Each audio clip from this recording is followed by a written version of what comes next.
Ammonium nitrate को heat करेंगे तो इससे हमें क्या मिलता है, N2O और 2H2O। एक लॉजिक समझना है यहाँ पे कि नाइट्रोजन जो था ना, इन्हें जनरली हम क्या बोलते हैं भाई, +5 ऑक्सीडेशन स्टेट में मिलेगा या लोएस्ट में -3 में मिलता है ना। बट कुछ एक और ऑक्सीडेशन स्टेट की अपन ने डिस्कस किया था, +1 +2 एंड +4। एंड मैंने नोट में एक पॉइंट ये लिखाया था कि in case of +1 +2 and +4 oxidation state, nitrogen disproportionation show करता है ना। इन केस ऑफ +1 +2 एंड +4, मेरा वॉइस क्लियर है ना,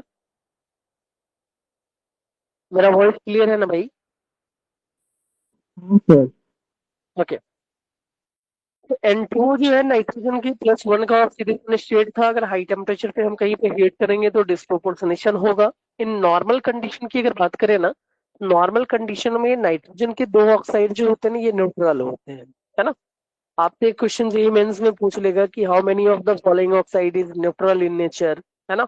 या बहुत सारे ऑक्साइड लिख देंगे, उसमें पूछ लेगा एक्स जो है वो नंबर ऑफ न्यूट्रल ऑक्साइड है, Y is number of acidic oxide, and Z is number of basic oxide, then the value of X plus Y plus Z, इस टाइप के क्वेश्चन पूछे जाते हैं। तो जो कॉमन ऑक्सीडेशन स्टेट नहीं है ना नाइट्रोजन का, जैसे कॉमन ऑक्सीडेशन स्टेट अपन ने क्या लिखा था कि common oxidation state of nitrogen family is -3 +3 and plus का 5। ये जो तीन ऑक्सीडेशन स्टेट है ना, ये कॉमन नहीं था, है ना। जो लोएस्ट ऑक्सीडेशन स्टेट रहेंगे, यहाँ पे नाइट्रोजन ऑलवेज न्यूट्रल कंडीशन में एग्जिस्ट करेगा, मींस रिएक्शन में जनरली पार्टिसिपेट करने की टेंडेंसी शो नहीं करता है।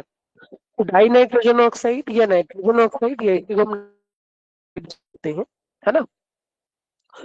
तो इनका नेचर क्या होता है, न्यूट्रल। और अगर फिजिकल अपीयरेंस की बात करें ना, तो ये कलरलेस गैस होते हैं। हमें इनका मेथड ऑफ प्रिपरेशन रिलेट करना पड़ता है, याद रखना पड़ता है ना। कि जो भी क्वेश्चन यहाँ से पूछे जाएंगे ना, वो मेथड ऑफ प्रिपरेशन के बेसिस पे ही आपसे पूछे जाएंगे। पहला पॉइंट क्लियर है सब लोगों का? पॉइंट क्लियर है? हेलो, मेरा वॉइस क्लियर है ना, एक बार कंफर्म करिएगा। हाँ सर। सेकेंड है नाइट्रोजन मोनोऑक्साइड, NO प्रेजेंट करेंगे। अब ऑक्सीजन का ऑक्सीडेशन स्टेट क्या होता है, -2, है ना। तो नाइट्रोजन किस ऑक्सीडेशन स्टेट में एग्जिस्ट करेगा, +2 में, है ना। तो इसको नाइट्रोजन मोनोऑक्साइड बोल लीजिए या फिर नाइट्रोजन 2 ऑक्साइड बोल लीजिए। ये कैसा बनेगा, नाइट्रोजन, है ना, एक अनपेयर्ड इलेक्ट्रॉन इधर भी होंगे, है ना। या तो हम ऐसे बना सकते हैं, दो इलेक्ट्रॉन इधर पार्टिसिपेट करता हुआ दिख रहा होगा। मेरा वॉइस क्लियर है, एक बार कंफर्म करिएगा आप लोग। हेलो। तो हमने इसका रेजोनेटिंग स्ट्रक्चर ड्रॉ किया है, या तो हम इस तरीके से बना सकते हैं या फिर ऐसा रहेगा। जनरली जो नाइट्रोजन ऑक्साइड मोनोऑक्साइड है ना, वो इस फॉर्म में मिलेगा। नाइट्रोजन के पास 5 इलेक्ट्रॉन है, ऑक्सीजन के पास 6 इलेक्ट्रॉन दिख रहे होंगे। Main method of preparation main है ना। तो method of preparation nitrogen monoxide हम कैसे बनाएंगे, जब NaNO2 सोडियम नाइट्राइड का रिएक्शन हम FeSO4 और H2SO4 के साथ कराते हैं, तो डबल डिस्प्लेसमेंट रिएक्शन हो रहा होगा, है ना। FeSO4 का होल थ्राइस बन गया Fe2SO4 का होल थ्राइस, है ना। सोडियम, और ये इसने अपना H+ दिया होगा एसिड ने, है ना। तो NaHSO4 का फॉर्मेशन कर लेता है, एंड H2O यहाँ से बनेगा अपने पास, है ना। और जो रिमेनिंग जो है वो NO का फॉर्मेशन हो जाएगा। इन जनरली आपसे ये पूछ लेगा कि NO बनाने के लिए हम कौन सा कॉमन मेथड यूज करते हैं, रिएजेंट क्या क्या रहेगा। तो रिएजेंट ये तीन है। इसके रिएजेंट क्या है, NH4NO3 रहेंगे। और ये दोनों ही ऑक्साइड न्यूट्रल इन नेचर होता है, N2O एंड NO, है ना। और रिमेनिंग जो भी नाइट्रोजन के ऑक्साइड रहेंगे, हम उनको एसिडिक की तरह कंसिडर करेंगे, है ना। अपन ने पहले पढ़ा भी है कि all non metallic oxides are acidic in nature, but some of them are neutral. और चार न्यूट्रल ऑक्साइड थे, CO, NO, N2O और H2O, है ना। बाकी जितने भी ऑक्साइड है उनका नेचर क्या होता है, एसिडिक होता है। ये पॉइंट क्लियर है भाई सबको? ये पॉइंट क्लियर है? हेलो, ये पॉइंट क्लियर है? हाँ sir. And third compound is die nitrogen trioxide. अब ये प्लस तो ये +2 है, तो हम +3 वाले की बात करते हैं, है ना। 3 ऑक्सीजन पे माइनस का सिक्स आया होगा ऑक्सीडेशन स्टेट, तो 2 नाइट्रोजन पे प्लस का six, that mean single nitrogen +3 oxidation state में है ना। अब यहाँ से क्वेश्चन पूछता है आपसे, है ना। देखिएगा, समझना है कि आपसे ये पूछ लेगा कि N2O3 के फॉर्मेशन में किस टाइप का रिएक्शन के इन्वॉल्वमेंट होते हैं, है ना। In the formation of N2O3 dinitrogen trioxide, है ना, किस type of redox reaction takes place. तो अगर हम इस रिएक्शन की बात करें ना, ध्यान दीजिएगा, नाइट्रोजन यहाँ पे +2 ऑक्सीडेशन स्टेट में है, यहाँ पे नाइट्रोजन किस ऑक्सीडेशन स्टेट में है, +4 में। +2 से +3 में जा रहा है, और +4 से भी +3 में जा रहा है। जब उसने रेडॉक्स पढ़ा था ना, तो रेडॉक्स में मैंने आपको टोटल 4 टाइप के रिएक्शन एक्सप्लेन किए थे कि रेडॉक्स जो होता है वो 4 टाइप के होते हैं। Intermolecular redox, intramolecular redox, disproportionation redox, और एक था कॉन्फिगरेशन रेडॉक्स, है ना। तो ये उन चारों में से स्पेसिफिक पूछ लेगा भाई कि in the formation of dinitrogen trioxide which type of reaction take place, तो हम क्या बोलेंगे, रेडॉक्स रिएक्शन हो रहा है। बट रेडॉक्स में भी अगर स्पेसिफिक पॉइंट पूछ लेना कि which type of redox reaction takes place, है ना, तो हमारा आंसर क्या होगा भाई, configuration redox reaction takes place. कोई कंफ्यूजन है यहाँ पे, इस पॉइंट में कुछ कंफ्यूजन है आप लोगों का, एक बार कंफर्म करिएगा। सर कौन सा टाइप का रेडॉक्स बोले आप? 4 टाइप के रिडॉक्स थे ना, इंटरमॉलिक्यूलर में क्या होता था, बिटवीन 2 मॉलिक्यूल, है ना। देन फिर इंट्रा था with in a molecule. Disproportionation में सेम एलिमेंट। ये डिस्प्रोपोर्शनेशन का अपोजिट है, तो कॉम्प्रोपोर्शनेशन रिडॉक्स। क्लियर है। ठीक है सर। ये आपसे क्वेश्चन पूछ लेता है। अब इससे पहले जो भी गैस थे ना वो कलरलेस थे। अगर डाइनाइट्रोजन ट्राइऑक्साइड की बात करें ना, तो इसका कलर ब्लू होता है ना। और नेचर एसिडिक रहेगा, जैसा कि मैंने आपको एक्सप्लेन किया, इन दोनों ऑक्साइड को छोड़ के कोई भी अगर ऑक्साइड की बात करें ना, तो all oxides are acidic in nature, है ना। और अगर -30 डिग्री पे लेके चलोगे हम इस सब्सटेंस को, तो -30 डिग्री पे ये लिक्विड फॉर्म में एग्जिस्ट करता है, ब्लू लिक्विड, है ना। सॉलिड में भी इसका कलर ब्लू था, लिक्विड में भी क्या था, इसका कलर ब्लू होता है। अब शेप की बात करें कि इसका ज्योमेट्री क्या रहेगा, तो N2O3 अपन ऐसे बनाते हैं, देखना, है ना। NO, ये दिख रहा है, मेरा वॉइस क्लियर है ना। हेलो। एक NO2 और एक NO को हमने कंबाइन कर दिया आपस में। देखो, NO में क्या था, अनपेयर्ड इलेक्ट्रॉन। NO2 में भी क्या रहता है, ऑड नंबर ऑफ इलेक्ट्रॉन, है ना। ऑड पेयर इलेक्ट्रॉन वाले ये दोनों मॉलिक्यूल्स थे, है ना। दोनों ऑड पेयर इलेक्ट्रॉन को हमने एक जगह कंबाइन कर दिया, तो इससे क्या मिल जाएगा अपने पास, N2O3 मिल जाएगा, है ना। और N2O3 की अगर ज्योमेट्री वगैरह पूछ ले कि नाइट्रोजन का ऑक्सीडेज शेप क्या होगा, ज्योमेट्री क्या रहता है, तो अपन क्या बोलेंगे, ये प्लेनर ज्योमेट्री होगा। कोई कंफ्यूजन है भाई यहाँ पे, N2O3 में कोई कंफ्यूजन। हेलो। सर। ये 3 सिग्मा बॉन्ड बनाता हुआ दिख रहा है, 1 2 3, है ना। तो 3 ट्राइगोनल प्लेनर की अपन बात कर लेंगे, है ना। इसमें भी देखिएगा 2 बॉन्ड पेयर, 1 लोन पेयर, तो ये ट्राइगोनल प्लेनर है, ठीक है। नेक्स्ट पॉइंट की अगर बात करें, तो next one is nitrogen dioxide. Nitrogen dioxide में नाइट्रोजन का ऑक्सीडेशन स्टेट +4 है। अब ये कैसे बनता है, तो जब लेड नाइट्रेट को अपन हीट करेंगे ना, तो इससे हमें क्या मिलेगा, NO2 प्लस का PbO प्लस का O2।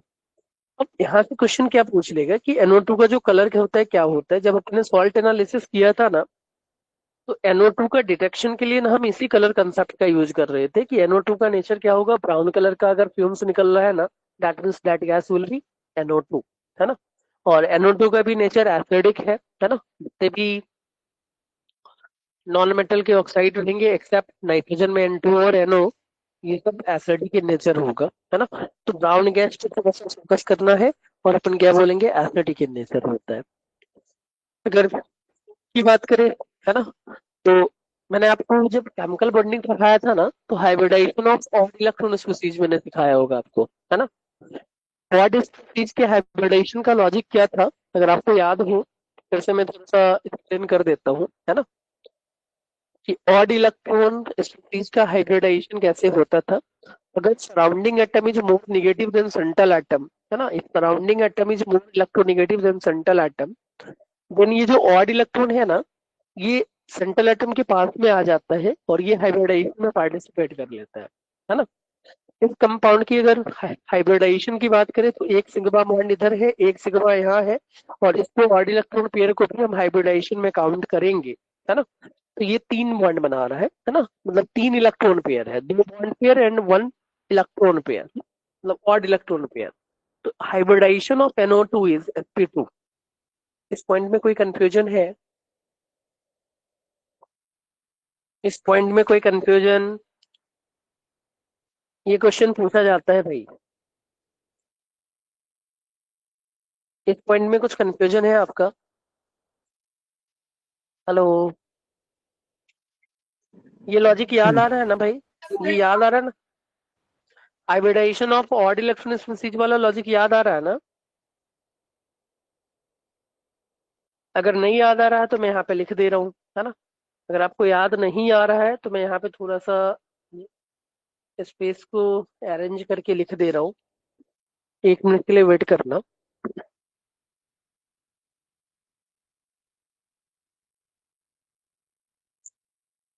केमिकल बॉन्डिंग का नोट्स पलटिएगा, क्लास 11th का लिखा होगा, hybridization of odd electron species, है ना। तो वहाँ पे मैंने पढ़ाया था। तो लॉजिक ये होता था,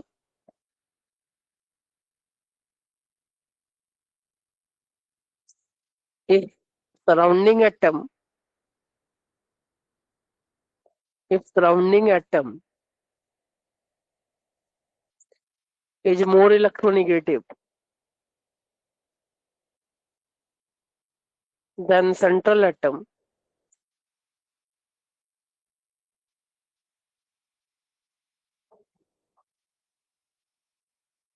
if surrounding atom is more electronegative than central atom,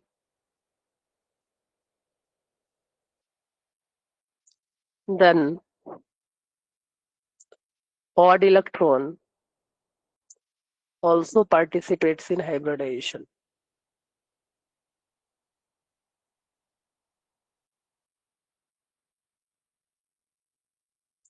Also participate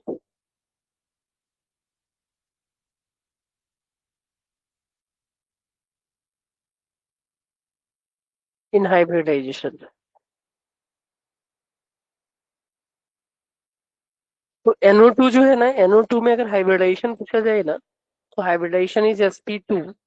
और sp2 के अकॉर्डिंग टू हम इसके शेप की अगर बात करते हैं ना, तो शेप क्या होता है, एंगुलर हो जाता है। इस पॉइंट में किन्हीं का कुछ कंफ्यूजन? इस पॉइंट में किन्हीं का कुछ कंफ्यूजन? ठीक है सर। तो ये प्लस के 4 वाले में एक और रहेगा, नाइट्रोजन टेट्रा ऑक्साइड, इसको N2O4 बोलते हैं। अब NO2 में क्या था भाई, ऑड पेयर इलेक्ट्रॉन, है ना। तो हम इसको डाइमराइज करा देते हैं, है ना। अपने क्या किया, इसका डाइमर बना लिया। तो ये दोनों ही ऑड इलेक्ट्रॉन ना आप इसमें कंबाइन हो गए होंगे, देख लीजिएगा, है ना। इनके कॉम्बिनेशन से क्या बन जाता है, N2O4। ऑक्सीडेशन स्टेट क्या होगा, नाइट्रोजन का प्लस का 4, है ना। तो जब दो NO2 मॉलिक्यूल्स को हम क्या करते हैं, कूल कर देते हैं, दोनों आपस में कंबाइन हो गया, इससे क्या बनेगा, N2O4। ये कलरलेस होता है ना। ये सॉलिड और लिक्विड फेज में एग्जिस्ट करेगा और नेचर इसका एसिडिक है। ये कंफ्यूजन है यहाँ पे? इस पॉइंट में किन्हीं का कोई कंफ्यूजन है? एक बार कंफर्म करिएगा। इस पॉइंट में किन्हीं का कोई कंफ्यूजन? ठीक है सर। देन लास्ट स्टेप पे पर मूव करते हैं, दैट इज नाइट्रोजन पेंटाऑक्साइड। तो नाइट्रोजन पेंटाऑक्साइड जो है ना, N2O5, इसमें अगर हम नाइट्रोजन का ऑक्सीडेशन स्टेट निकालेंगे तो oxidation state of nitrogen is +5। अब ये बनता कैसे है ना। तो एक ऑक्सीजन मेरे को एक्स्ट्रा पुट करना है N2O4 के स्ट्रक्चर में। तो N2O4 का स्ट्रक्चर ये था, हमने दोनों नाइट्रोजन के मिड में एक ऑक्सीजन को प्लेस कर दिया, तो ये क्या बन गया भाई, अपना N2O5 बना। अब ये बनता कैसे है, ये क्वेश्चन डायरेक्ट पूछा गया है POQ में, है ना, आपको दिख जाएंगे कि N2O5 का प्रिपरेशन टेक्निक क्या है ना। कॉमन मेथड ऑफ प्रिपरेशन क्या होता है, तो हम नाइट्रिक एसिड का रिएक्शन P4O10 के साथ करवाते हैं, है ना। और P4O10 के साथ जब हम इसको हीट करेंगे ना, तो हमारा प्रोडक्ट क्या मिल जाएगा, HPO3 एंड N2O5 का फॉर्मेशन हो जाता है। तो जो कॉमन मेथड ऑफ प्रिपरेशन है, ये हमें थोड़ा सा रिलेट करना पड़ता है, याद रखना पड़ता है ना। क्योंकि यहाँ से क्वेश्चन डायरेक्टली क्वेश्चन पूछे जाएंगे आपसे कि भाई बताओ ना, ये इसका स्ट्रक्चर क्या होगा, ये किस फॉर्म में एग्जिस्ट करता है। ठीक है। इसका भी नेचर एसिडिक है। जैसे जैसे नंबर ऑफ एटम्स बढ़ते जाएंगे, अट्रैक्शन फोर्स बढ़ता जाएगा, हम क्या बोलेंगे, नेचर जो है ना, वो सॉलिड या फिर लिक्विड में कन्वर्ट होता जाएगा। जो छोटे मॉलिक्यूल्स थे जैसे NO और N2O, इनका नेचर गैसियस था, है ना। जैसे देखे होंगे आप, नंबर ऑफ मॉलिक्यूल्स बढ़ते जा रहे हैं, फोर्स ऑफ अट्रैक्शन इंक्रीज होता जाएगा, और फोर्स ऑफ अट्रैक्शन बढ़ने से इनका फेज भी क्या होता है, चेंज होता जाएगा। ये पॉइंट क्लियर है सबको? इस पॉइंट में किन्हीं का कोई कंफ्यूजन? इन पॉइंट्स में किन्हीं का कोई कंफ्यूजन? नहीं सर। नहीं है कंफ्यूजन। चलिए पर नेक्स्ट पेज पे, नेक्स्ट पॉइंट पे मूव करें। नेक्स्ट पॉइंट पे मूव करें। हाँ सर, एक बार तीसरा पेज दिखाइए। देख ले भाई, हो जाए तो बता देना भाई।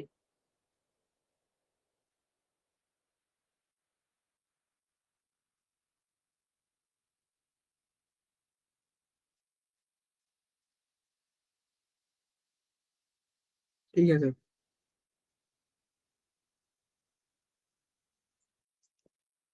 इसमें कोई कंफ्यूजन है आप लोगों का, एक बार कंफर्म करिएगा। अगर नहीं है कंफ्यूजन, देन हम नेक्स्ट पॉइंट पे मूव करेंगे।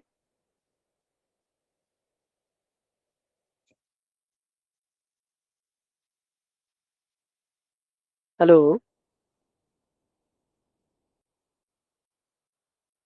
क्या भाई, किन्हीं का कंफ्यूजन है यहाँ पे? एक बार हाँ या ना बोलो।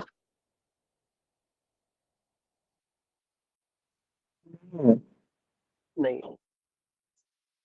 देन नेक्स्ट कंपाउंड की अपन बात करें ना, नेक्स्ट कंपाउंड हम नाइट्रिक एसिड की बात करते हैं। नाइट्रिक एसिड का जो नेम होता है ना, इसको हम एक्वा फोर्टिस भी बोलते हैं, है ना। तो कहीं कहीं ना कुछ ऐसे टर्म यूज कर लेगा जिससे थोड़ा सा कंफ्यूजिंग लगे आपको, है ना। तो हमें ये पॉइंट याद रखने हैं कि HNO3 is also known as aqua fortis. ठीक है भाई।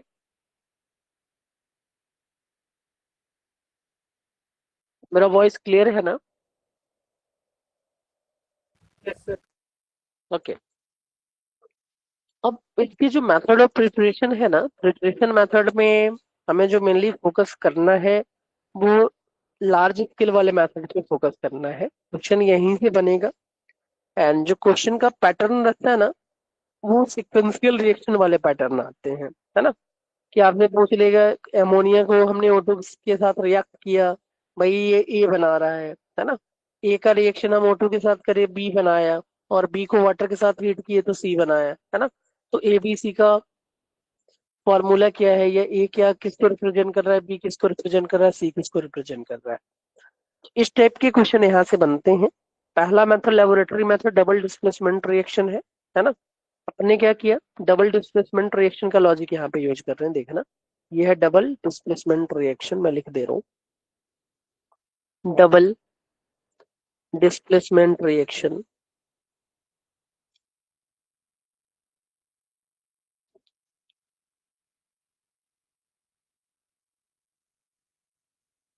तो मेटल सॉल्ट ने अपना कैटायन एसिड को दिया होगा, और इसने अपना एसिड को दिया होगा, है ना। तो अगर एसिड अपना एसिड इसको डोनेट करेगा, क्या बना लेगा भाई, HNO3, है ना। और ये CHSO4 बनने जाएगा, या फिर NaHFO4 सॉल्ट बन जाता है ना। तो इससे कोई भी क्वेश्चन आपसे नहीं पूछने वाला लेबोरेटरी टेक्निक से। बट जो सेकेंड मेथड है, इसको बोलते हैं ओसवाल्ड प्रोसेस, इससे क्वेश्चन पूछा जाता है। ये large scale method of preparation है। उसका ये है कि हम अमोनिया गैस को ना ऑक्सीजन के प्रेजेंस में हीट करते हैं in the presence of metal catalyst, है ना। जनरली जो मेटल कैटलिस्ट लिया जाता है, प्लेटिनम या रोडियम रहेगा। पहले स्टेप में क्या बनेगा, NO, नाइट्रोजन +2 ऑक्सीडेशन स्टेट में था, है ना। और रिएक्शन को मैंने बैलेंस कर दिया है। सेकेंड स्टेप में ये जो नाइट्रोजन ऑक्साइड है ना, ये O2 के साथ रिएक्शन में पार्टिसिपेट करेगा हीट करने से, है ना। और ये क्या बना लेगा, इसका 4 ऑक्सीडेशन स्टेट शो कर लेता है।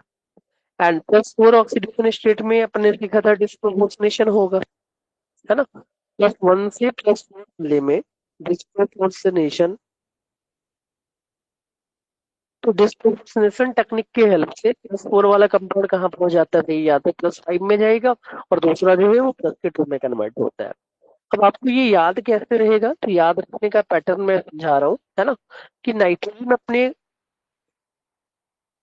लेस ऑक्सीडेशन स्टेट से मोर की तरफ मूव कर रहा होगा, है ना। जैसे मान लो कि -3 नाइट्रोजन का सबसे लोएस्ट होता है ना।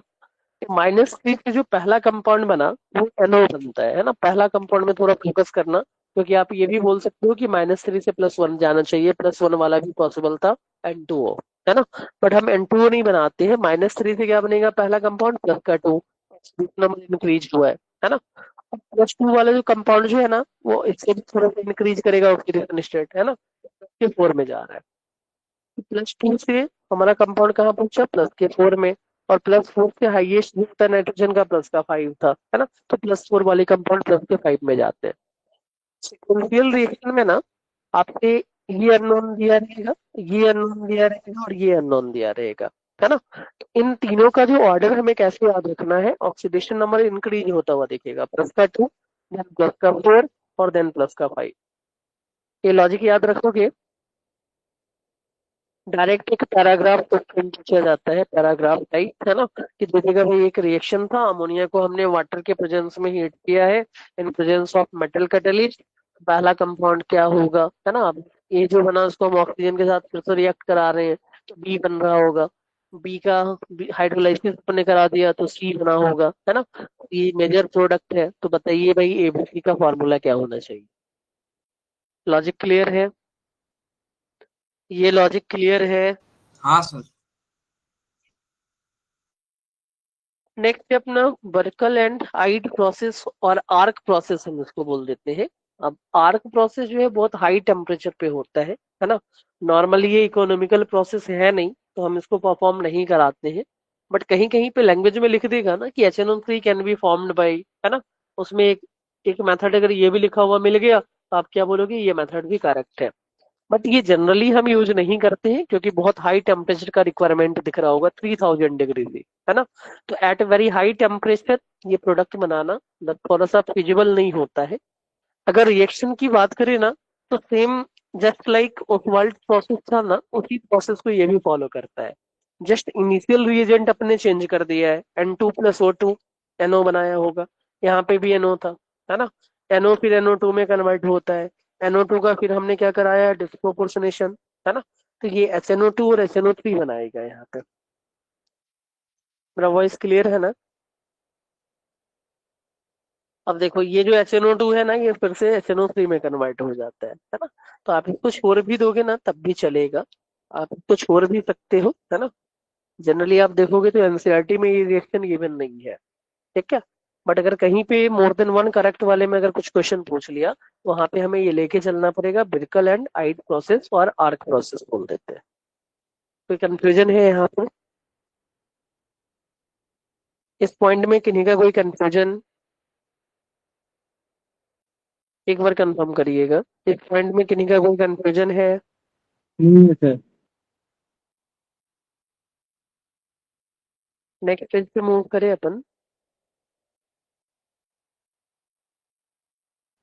Yes sir. नेक्स्ट, अगर फिजिकल प्रॉपर्टीज की बात करें HNO3 में, तो 2 पॉइंट आपसे इन जनरली पूछता है ना। पहला क्वेश्चन जिसपे 5 स्टार लगा हुआ है ना, ये JEE एडवांस में एक बार आया था मोर देन वन करेक्ट में, कि HNO3 जो है ना भाई, ये येलो या फिर ब्राउन कलर एक्वायर कर लेता है। दोनों ही कलर की बात करेंगे, है ना। ज- हम दोनों कलर की बात करेंगे, देखिएगा, समझना है इस पॉइंट को, येलो भी होता है और ब्राउन भी होता है ना। तो जब भी हम HNO3 को डायरेक्ट सनलाइट में रखेंगे, ये डिसोसिएट हो जाता है। किसमें डिसोसिएट होगा, तो +4 वाले कंपाउंड में डिसोसिएट होगा। ये अपने हाईएस्ट ऑक्सीडेशन स्टेट पे है, +5 में। और हमने इसका डिकम्पोजिशन किया है, तो डिकम्पोजिशन से ये NO2 में कन्वर्ट होता है। अब ये जो कलर है ना NO2 का, ये दो अलग अलग कलर की अपन बात करते हैं। या तो येलो टेम्परेचर के अकॉर्डिंग टू अलग अलग वैल्यू रहेगा, तो येलो भी लिखा मिलेगा, कहीं कहीं पे आपको ब्राउन भी लिखा हुआ मिलेगा। तो दोनों ही कलर क्या है भाई, करेक्ट है। येलो भी करेक्ट है और ब्राउन भी करेक्ट है। अब ये येलो या ब्राउन कलर जो है ना, इसको हम कैसे रिमूव करेंगे? तो एच न्यू का वैल्यू भाई लो टेम्परेचर था, हम थोड़ा सा और इसको हीट कर देते हैं, है ना। और इससे अगर एयर पास कराएंगे, ड्राई एयर पास कराते हैं अपन, तो इसका जो येलो और ब्राउन कलर है ना, वो डिसअपियर हो जाएगा। तो जनरली ये वाले जो क्वेश्चन बनेंगे ना आपसे, वो कहाँ पे पूछेगा, रीजन असर्शन में पूछ लेगा, है ना। इस टाइप के क्वेश्चन कहाँ पूछेंगे आपसे, रीजन एंड असर्शन में पूछ लेता है ये क्वेश्चन। कि HNO3 on decomposition so yellow और brown colour, this yellow and brown colour can be, है ना, रिमूव्ड बाय हीटिंग एट 62, या थोड़ा सा बोलेंगे एट माइल्ड टेम्परेचर, या at higher temperature, and to passing dry air to it, है ना। ऐसे लैंग्वेज लिखा हुआ मिलेगा, तो हम क्या बोलेंगे भाई, दोनों स्टेटमेंट करेक्ट है और एक दूसरे का करेक्ट एक्सप्लेनेशन भी कर रहा है। इस पॉइंट से भी PYQ में क्वेश्चन पूछे गए हैं डायरेक्टली, है ना। आपके नोट्स में जहां जहां पे स्टार पॉइंट लगा हुआ है ना, उस स्टार पॉइंट को बहुत अच्छे से एक बार रिवाइज करना है। एंड ब्लॉक केमिस्ट्री को बहुत अच्छे से रिवीजन करने के लिए हमें PYQ के जितने क्वेश्चन है ना, वो सॉल्व करने पड़ते हैं ना। PYQ अगर आप सॉल्व करोगे, जहां जहां आपको फंसोगे, वहां पे नोट्स पलटना है, नोट से आपको हर एक पॉइंट का आंसर लिखा हुआ मिल जाएगा, है ना। तो सबसे बेस्ट मेथड है ब्लॉक केमिस्ट्री या इनऑर्गेनिक को रिवीजन करने का, PYQ सॉल्व करना। इन दोनों रिएक्शन में कुछ कंफ्यूजन है किन्हीं का भी? इन दोनों रिएक्शन में किन्हीं का कुछ कंफ्यूजन? इन दोनों रिएक्शन में किन्हीं का कोई कंफ्यूजन है?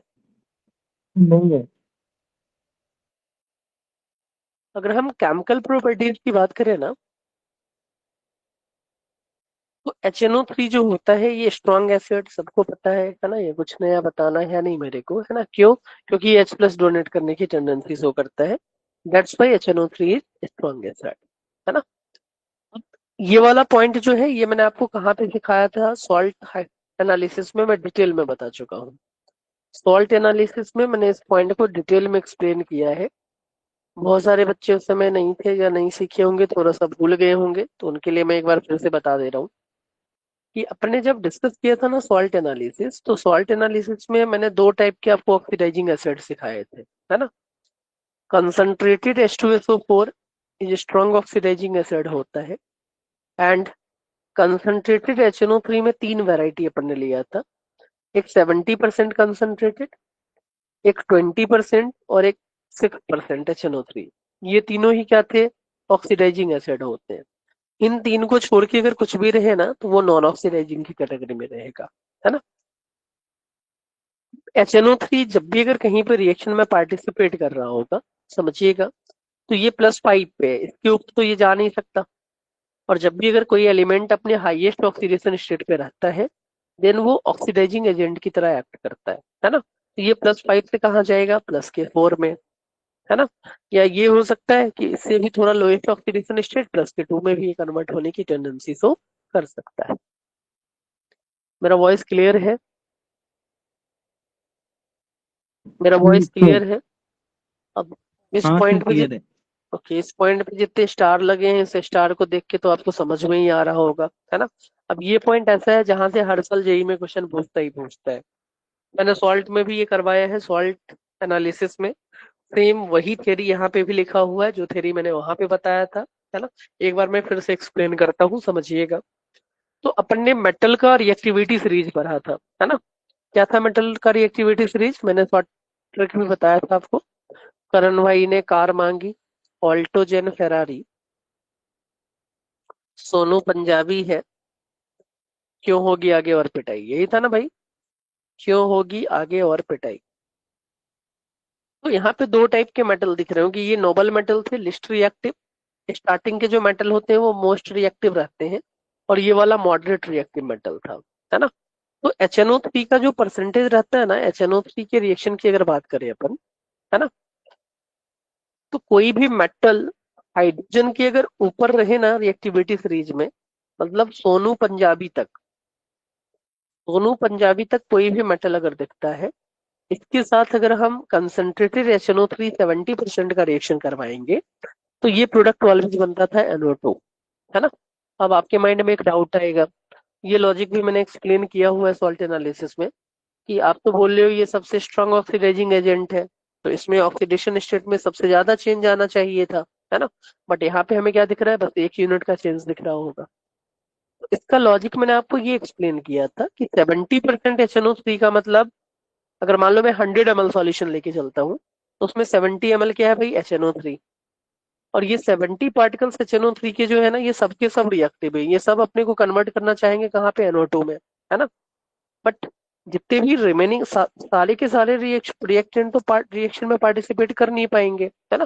तो जो भी यहाँ पे पहले रिएक्शन मेटल के साथ इंटरेक्ट करेगा, वो डायरेक्ट प्रोडक्ट बना लेगा NO2, है ना। इसलिए अपन ये बोलते हैं कि in case of concentrated HNO3 and highly concentrated HNO3 75-70%, always product will be NO2, है ना, नाइट्रोजन डाइऑक्साइड बनता है।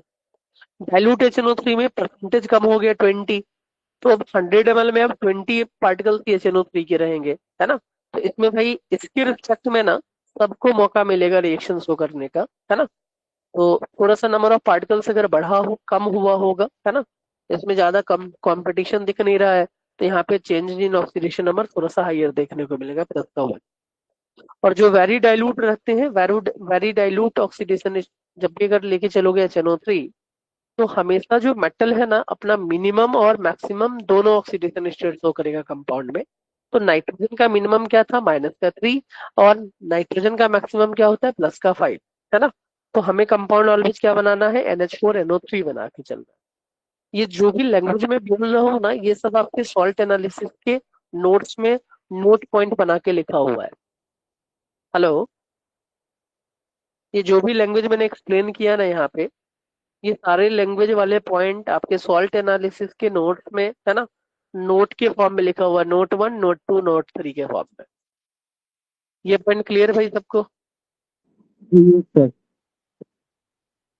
चलिए, यहाँ पे अगर किन्हीं का कोई कंफ्यूजन है तो एक बार आप पूछ लीजिए, अगर नहीं है कंफ्यूजन तो फिर अपन नेक्स्ट पॉइंट पे मूव करते हैं।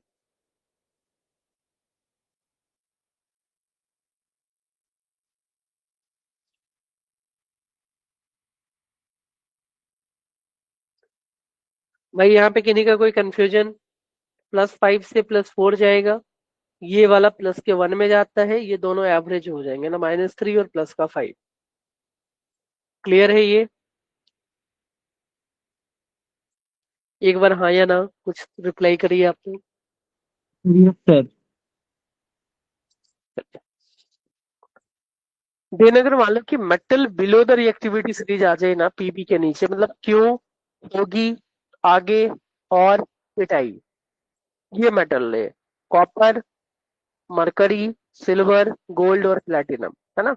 तो कंसंट्रेटेड HNO3 तो +4 में ही कन्वर्ट होता है।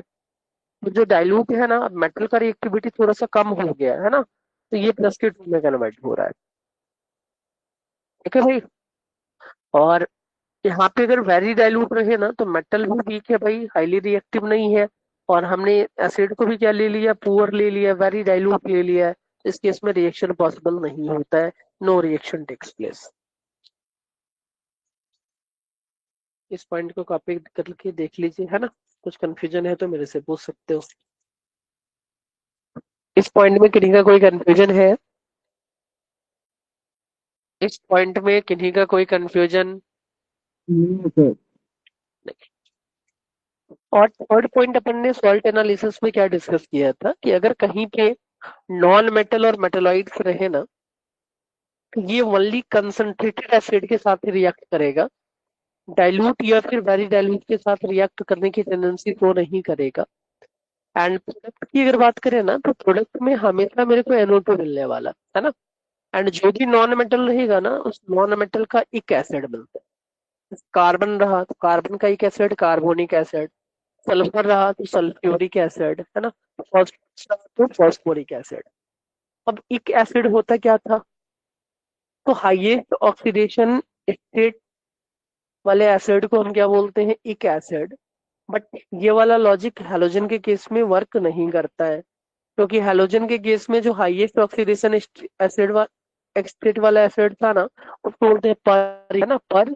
फिर ये जो हैलोजन वाला पार्ट रहेगा, पर एसिड बोल देते हैं, है ना।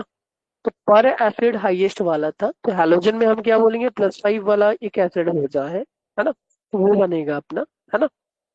और बाकी जितने भी एलिमेंट्स रहे ना नॉन मेटल्स के, नॉन मेटालिक एलिमेंट में ऑलवेज एक एसिड का फॉर्मेशन अपने को करना है। तो कार्बन आ गया, तो कार्बन के साथ कंसंट्रेटेड HNO3 है। हम क्या बनाएंगे भाई, एक तो बनेगा NO2 और दूसरा carbonic acid. But carbonic acid nature में स्टेबल नहीं होता है, तो ये बनते ही फिर से डिसोसिएट हो जाएगा, किसमें, H2O और CO2 में डिसोसिएट हो रहा होगा। फॉस्फोरस है, तो फॉस्फोरस का एक एसिड फॉस्फोरिक एसिड, साथ में NO2। आर्सेनिक है ना, तो आर्सेनिक एसिड बन जाएगा, है ना। Then sulphuric acid, iodic acid दिख रहा होगा, है ना, +5 वाला। कोई कंफ्यूजन है यहाँ पे, इस पॉइंट में किसी का कोई कंफ्यूजन? हेलो। नहीं सर। ओके। अगर है किन्हीं का कंफ्यूजन, अगर कुछ लग रहा है, डाउट है, तो आप मेरे से पूछ सकते हो, है ना। और अगर डाउट नहीं है तो फिर अपन मूव करते हैं आगे।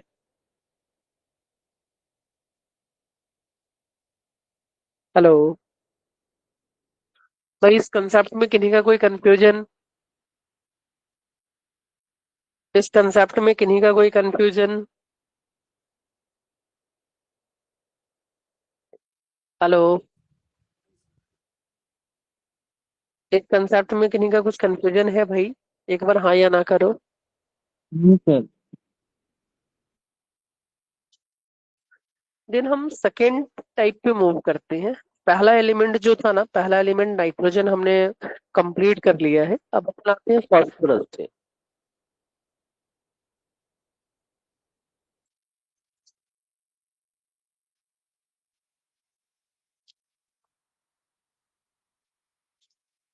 फॉस्फोरस का ना, पहले हम नेचर में किस फॉर्म में ये एग्जिस्ट करता है इसकी बात करेंगे अपन। फॉस्फोरस, तो फॉस्फोरस नेचर में ना एलोट्रोपिक फॉर्म में एग्जिस्ट करता है। तीन टाइप के फॉस्फोरस मिलते हैं अपने को, white phosphorus, red phosphorus and black phosphorus. अब ये दोनों जो फॉस्फोरस मिलते हैं ना, रेड और ब्लैक, वो इन्हीं के कॉम्बिनेशन से बनता है ना। इसका स्ट्रक्चर इसके स्ट्रक्चर पे डिपेंड करेगा, इसका स्ट्रक्चर जो है ना वो इसके इसके स्ट्रक्चर पे डिपेंड करेगा।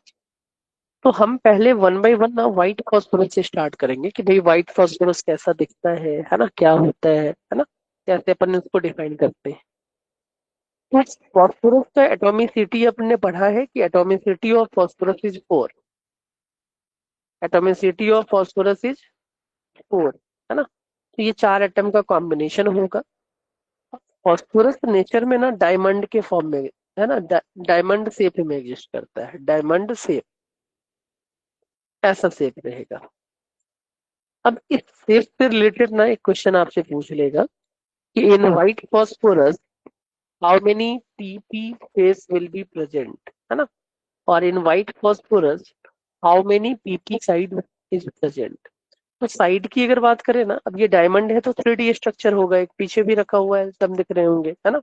ये इनके साथ भी ये डायरेक्टली कनेक्ट हो रहा होगा, है ना। तो हम क्या बोलते हैं कि इन व्हाइट फॉस्फोरस ना 4 फॉस्फोरस फॉस्फोरस फेस होते हैं और 6 फॉस्फोरस फॉस्फोरस का साइड होगा।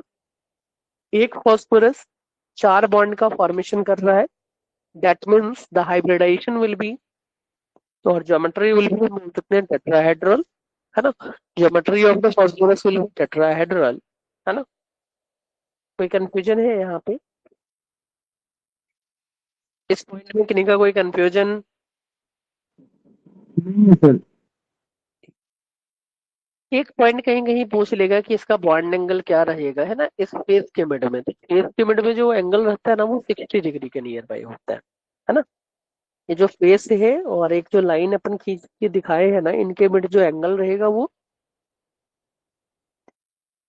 60 डिग्री का, है ना। टोटल 6 फेस, एक इधर है एक इधर है ना। अब जो आपने प्रिज्म देखा होगा ना, उसको ऐसे ज्वाइन कर दिया अपन ने, तो ये उसी के शेप में मिल रहा होगा हमें। दो तीन क्विक के कॉम्बिनेशन से एक फेस बनता हुआ दिख रहा होगा। ये पॉइंट क्लियर है भाई? ये स्ट्रक्चर क्लियर है?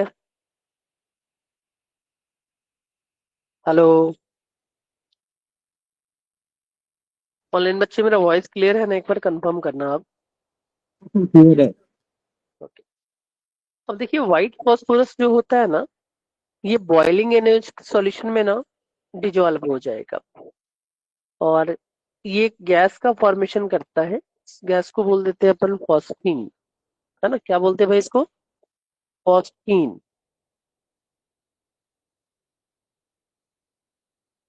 PS3 नॉन मेटल है, नॉन मेटल क्या होगा? एसिडिक, है ना।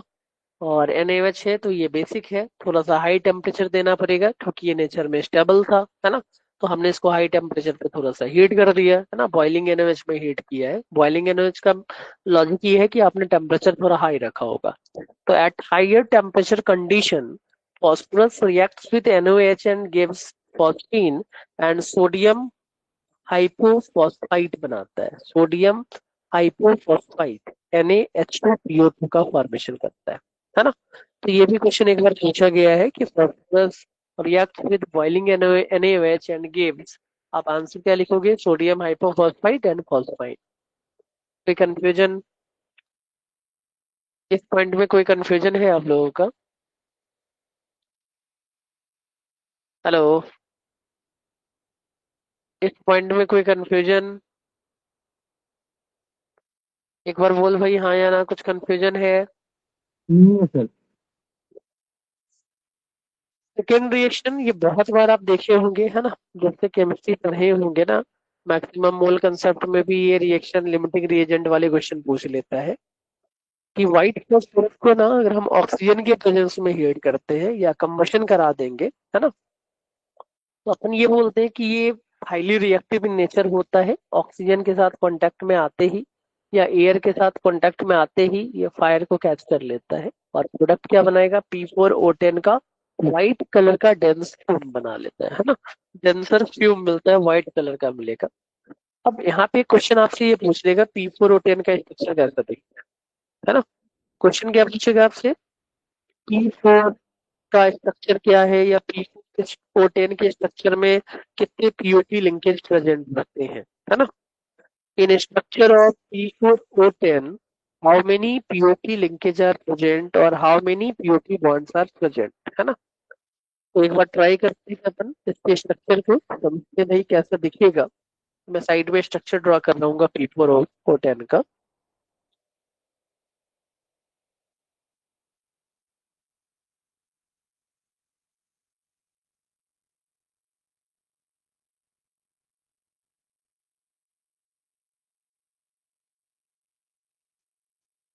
है ना। ये वाला पॉइंट फॉस्फोरस है।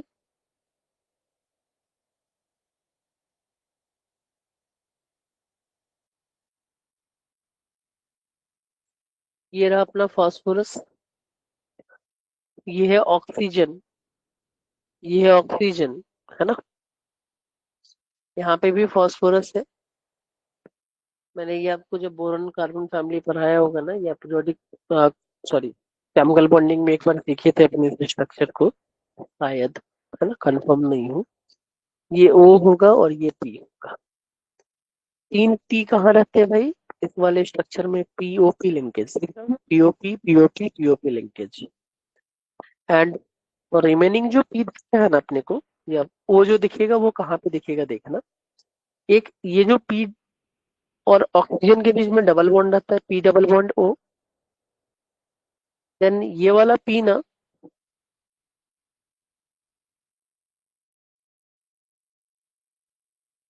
हम एक और ऐसा स्ट्रक्चर यहाँ पे ड्रॉ करते हैं, एक ब्रिज हो जाता है यहाँ पे।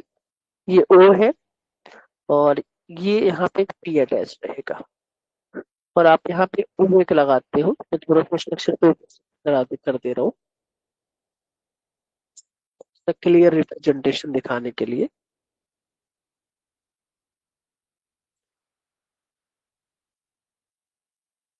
ये रहा पी, ये है ओ, ये O और पी आपस में डायरेक्टली कनेक्ट रहते हैं, पी के साथ डबल बॉन्ड ऑक्सीजन रहेगा, है ना। और ये एक और ऑक्सीजन है, ये ऑक्सीजन इस पी पी के साथ डायरेक्टली कनेक्ट रहता है, और इस पी पे डबल बॉन्ड ऑक्सीजन, इस पी पे डबल बॉन्ड ऑक्सीजन, है ना। चार फॉस्फोरस मैं मार्क कर रहा हूँ, देखना हाईलाइट कर रहा हूँ, 1 2 3 4 फॉस्फोरस है, और ऑक्सीजन को मैं डिफरेंट कलर से मार्क कर देता हूँ। 1 2 3 4 5 6 7 8 9 10। ये है P4O10 स्ट्रक्चर, P4O10 स्ट्रक्चर।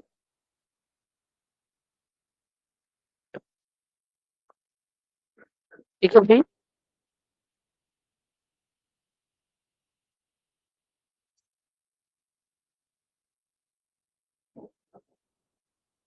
उसमें कुछ कंफ्यूजन है भाई आप लोगों का?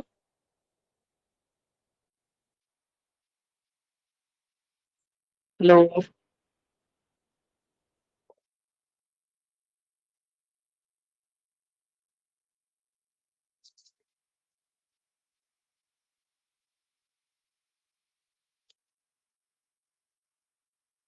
आपसे क्वेश्चन एक ये पूछ लेता है, the number of oxygen atom attach to each phosphorus atom is, है ना। The number of oxygen atom attach to each phosphorus atom is.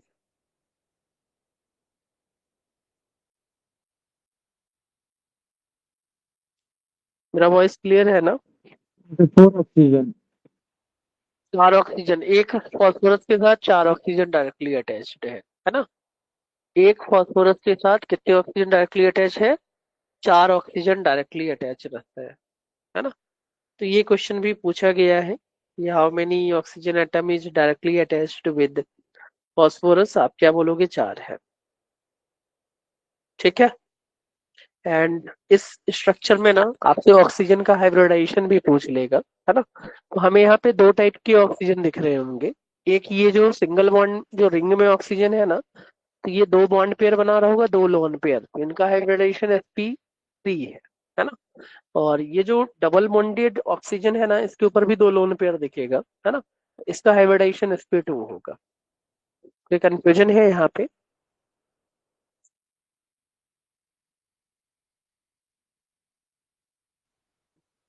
Hello. Confusion है यहाँ पे? सर भाई नहीं यहाँ है। पे नहीं।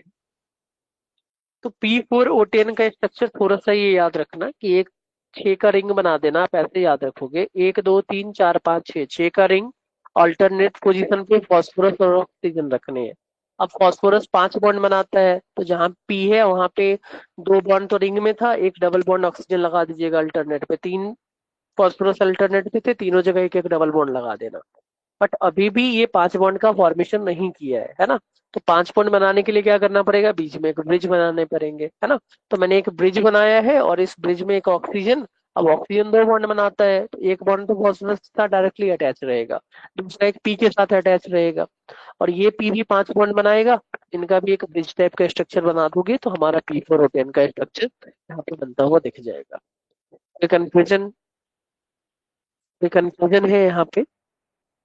इंटीजर टाइप में क्वेश्चन ये पूछ लेता है कि how many oxygen atom is directly attached with phosphorus atom in P4O10। आप क्या बोलोगे भाई? एक फॉस्फोरस से 4 ऑक्सीजन एटम डायरेक्टली अटैच्ड है। कोई कंफ्यूजन? नहीं है। नहीं है ना भाई, किन्हीं का कुछ कंफ्यूजन? इस स्ट्रक्चर में किन्हीं का कोई कंफ्यूजन है? तो याद कैसे रखे, फिर से एक बार बोल दीजिए। ए का रिंग बनाइएगा, है ना, बेंजीन के जैसा। बना लिए? हाँ हेलो। सर। अब PO रख देना, PO रख दिया भाई। मैं देखिए जैसे फिर से बना के दिखा रहा हूँ। 6 रिंग बनाना, फिर मैं इसको हटा दूंगा। अल्टरनेट पोजीशन पे पीओ रख देना, रख दिया भाई पीओ। अब फॉस्फोरस कितने बॉन्ड बनाता है? 5। अभी फॉस्फोरस 2 बना रहा है, तो जहां जहां फॉस्फोरस है वहां डबल डबल लगा दे। लगा दिए डबल। अब फास्फोरस ने कितने बनाए, 4, है ना। तो किसी भी एक फास्फोरस से स्टार्ट करना, एक बॉन्ड और ये बनाएगा। किससे बनाएगा भाई, ऑक्सीजन से ही बना सकता है। इसके 5 हो गए, बट इसके 5 नहीं हुए हैं, इसके 4 ही हैं, है ना। एक फास्फोरस और P4 था, तो 4 फास्फोरस लेना है। अब ये 4 बनाया हुआ है, तो एक ऑक्सीजन के साथ डायरेक्टली ऐसा अटैच करा देना। फिर एक ऑक्सीजन लेना, यहाँ पे अटैच करा देना, बन गया स्ट्रक्चर। और ये पी, ये डबल बॉन्ड वो बना लेगा। क्लियर है, क्लियर है भाई। हाँ सर। तो हमें बेंजीन वाला पहले 6 का रिंग बनाना, अल्टरनेट पोजीशन पे पीओ रखने हैं। देन एक ब्रिज बना लेना, क्योंकि फास्फोरस 5 बॉन्ड बनाता है, यहाँ बन नहीं रहा था, तो उसके लॉजिक से हमने ये स्ट्रक्चर बना लिया। ठीक है, कोई कंफ्यूजन है यहाँ पे, कोई कंफ्यूजन? ऑनलाइन बच्चे कुछ कंफ्यूजन है यहाँ पे? हेलो, एक बार कंफर्म करिएगा, कुछ कंफ्यूजन है? नहीं सर। नहीं। अब इसी में एक क्वेश्चन और पूछेगा आपसे, P4O6 का स्ट्रक्चर कैसा दिखेगा, है ना। तो P4O6 हम कैसे बनाएंगे भाई? तो 3 तो स्ट्रक्चर बनाना अपन ने सीख लिया है कि फास्फोरस और ऑक्सीजन रखते हैं अल्टरनेट पोजीशन पे। PO से P रखा, ये O होगा, ये O है, ये P होगा, है ना। अब हमें P4O6 के स्ट्रक्चर में ईच फॉस्फोरस, हेलो, 3 ऑक्सीजन अपने यहाँ रखा, अब हमारे पास 3 ही ऑक्सीजन है ना। तो हम क्या करेंगे ना, यहाँ पे 6 ज्यादा ऑक्सीजन तो है नहीं, हर एक फॉस्फोरस पे एक डबल बॉन्ड लगा दीजिए और एक लोन पेयर रख दीजिएगा, है ना। और हमें इसका ऑक्टेट कंप्लीट करवाना है। तो ऑक्टेट कंप्लीट कराने के लिए हम अपन क्या करेंगे कि एक और फॉस्फोरस लेके कंसीडर करना पड़ता है ना। तो कहीं से भी फिर से वही ब्रिज वाला फंडा लगाएंगे, एक ऑक्सीजन यहाँ पे रख दो और एक फॉस्फोरस यहाँ पे रख दीजिएगा। ठीक है, और इन दोनों के मिड में ना एक ऑक्सीजन रख देना। 3 एक 4 एक 5 हो गया, और एक ऑक्सीजन हमें और चाहिए कहीं पे, है ना। तो ये ऑक्सीजन लेके यहाँ पे ऐसा बॉन्ड बना दो, इसका भी ऑक्टेट कंप्लीट, इसके ऊपर एक लोन पेयर लगा देंगे, तो ये P4O6 का स्ट्रक्चर हो गया। क्लियर है भाई ये? हेलो। सही है सर। हाँ, तो ये P4O6 का स्ट्रक्चर है। इसमें भी आपसे पूछ सकता है कि भाई इन P4O6 एक फास्फोरस कितने ऑक्सीजन से डायरेक्टली अटैच है। तो P4O10 में एक फास्फोरस 4 ऑक्सीजन के साथ डायरेक्टली अटैच रहता था, but in case of P4O6 one phosphorus is directly attached with 3 oxygen atom. कोई कंफ्यूजन?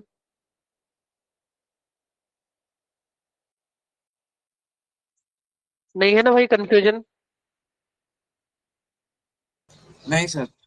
ओके, चलिए। तो व्हाइट पी में जस्ट हमें ये याद रखना है कि इसका डायमंड शेप का स्ट्रक्चर होता है, hybridization is sp3 and geometry is tetrahedral. अगर रेड फॉस्फोरस की बात करें ना, तो रेड फॉस्फोरस जो है वो पॉलीमेरिक फॉर्म में एग्जिस्ट करता है ना। अगर P4 जो व्हाइट फॉस्फोरस था, इसी का अगर हम पॉलीमर बना देते हैं लीनियर चेन के फॉर्म में, है ना, तो इससे हमें जो स्ट्रक्चर मिलेगा, उस स्ट्रक्चर को क्या बोल देते हैं अपन, रेड पी बोल देते हैं, है ना। जो व्हाइट पी था, व्हाइट पी से अगर हम लीनियर चेन बनाते हैं, तो लीनियर चेन से हमें क्या मिलेगा, रेड पी मिल जाएगा। कोई कंफ्यूजन? यहाँ पे कोई कंफ्यूजन है भाई?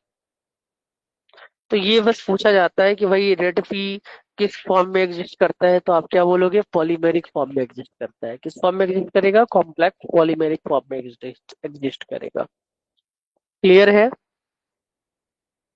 ठीक है सर। अगर ब्लैक फॉस्फोरस की बात करें ना, तो ब्लैक फॉस्फोरस दो टाइप के मिलते हैं, एक होता है अल्फा ब्लैक फॉस्फोरस और दूसरा है बीटा ब्लैक फॉस्फोरस, है ना।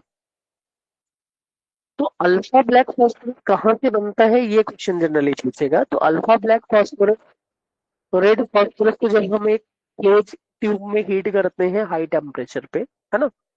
तो इससे हमें क्या मिलेगा, अल्फा ब्लैक फॉस्फोरस मिलेगा। इनका जो शेप होता है ना, सॉलिड स्टेट में अपने पढ़ा था डिफरेंट टाइप की ज्योमेट्री, है ना। मोनोक्लिनिक होगा या फिर रोम्बोहेड्रल फॉर्म में रहता है।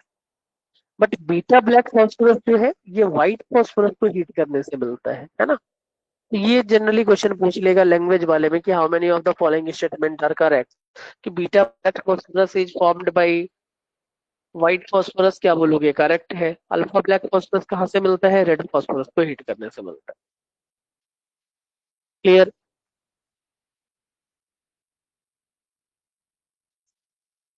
और ये मैंने यहाँ पे स्ट्रक्चर बना दिया है, ये स्ट्रक्चर दिख रहा है ना, ये ब्लैक फॉस्फोरस का स्ट्रक्चर है। ये पॉइंट क्लियर है, ये पॉइंट क्लियर है भाई। ये जो स्ट्रक्चर आपको दिख रहा है ना, ये स्ट्रक्चर है ब्लैक फॉस्फोरस का। ठीक।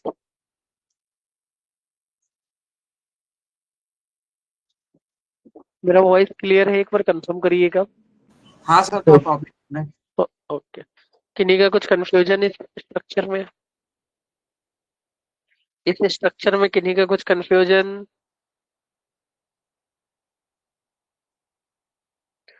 किन्हीं का कुछ कंफ्यूजन है इस स्ट्रक्चर में? नहीं। देन हमें मेनली एक डिफरेंस देखना है ना, व्हाइट फॉस्फोरस और रेड फॉस्फोरस में क्या क्या डिफरेंस होता है। वो जो हाईलाइटेड पॉइंट है ना, वहां से क्वेश्चन जनरली पूछ लेता है आपसे, है ना। क्वेश्चन फ्रिक्वेंटली यहाँ से नहीं पूछा जाएगा, है ना। मान के चलिए कि जितने फिक्स होते हैं ना जेई मेंस में, उसमें कहीं कहीं एक आध क्वेश्चन पूछ लेता है ना। कंपाउंड तो अभी है नहीं जेई मेंस में, बट हम इसको कहीं दूसरी जगह से भी रिलेट करके नॉर्मल एलोट्रोपिक फॉर्म से रिलेट करके क्वेश्चन यहाँ से पूछ लेगा। और व्हाइट फॉस्फोरस जो होता है ना, वो वैक्सीज वालेट होता है ना। रेड फॉस्फोरस जो रहेगा वो ब्रिटल पाउडर के फॉर्म में एग्जिस्ट करता है। दूसरा पॉइंट जो है वो कलर के, कलर तो ध्यान से समझ में ही आ ही रहा होगा, है ना, कि व्हाइट है तो व्हाइट ही रहने वाला भाई, है ना। बट एक पॉइंट यहाँ पे फोकस करना है कि जब हम उसको वो देर के लिए छोड़ देंगे ना, तो ये येलो कलर ऑप्टेन कर लेता है। तो ये लैंग्वेज वाले पॉइंट में कहीं कहीं आपको कंफ्यूज कराएगा या गलत करवाएगा। जो पैराग्राफ वाले क्वेश्चन बनेंगे, बोला जाएगा इनिशियली कोई कंपाउंड था, इनिशियल कलर उसका येलो है, सॉरी व्हाइट है प्योर फॉर्म में, बट हमने उसको बहुत टाइम के लिए अगर रख दिया ओपन में, उसने येलो कलर में कन्वर्ट हो गया, है ना। तो वो इनिशियल कंपाउंड क्या है, तो हम क्या बोलेंगे भाई, वो व्हाइट फॉस्फोरस रहेगा। ये रेड है तो रेड फॉस्फोरस रहेगा, है ना। एक स्मेल से भी, इसका स्मेल गार्लिक के जैसा होता है, ये ओडरलेस होता है ना। सॉलिबिलिटी आपसे कोई नहीं पूछने वाला, है ना। वाटर में ये दोनों ही नॉन मेटालिक एलिमेंट थे, तो वाटर में इंसॉल्युबल ही रहेंगे। बट अगर कार्बन डाइसल्फाइड की अगर बात करें ना, ये रहा अपना नॉन पोलर सॉल्वेंट। तो ये तो भाई पॉलीमर के फॉर्म में था, बॉन्ड स्ट्रॉन्गर है, इसका बॉन्ड क्या है, थोड़ा सा वीकर रहता है ना। तो लाइक डिजॉल्व लाइक वाले टेंडेंसी से white phosphorus is soluble in carbon disulphide, है ना। देन क्वेश्चन में हिंट से हमें पहचानना रहता है फॉस्फोरस के नेचर को, है ना। तो जो व्हाइट फॉस्फोरस है ना, ये पॉइजनस इन नेचर होता है। जबकि रेड फॉस्फोरस की बात करेंगे तो red phosphorus are non poisonous in nature. Reactivity, ये पॉलीमेरिक फॉर्म था, थोड़ा स्टेबल है तो लेस रिएक्टिव रहेगा, ये मोर रिएक्टिव है ना।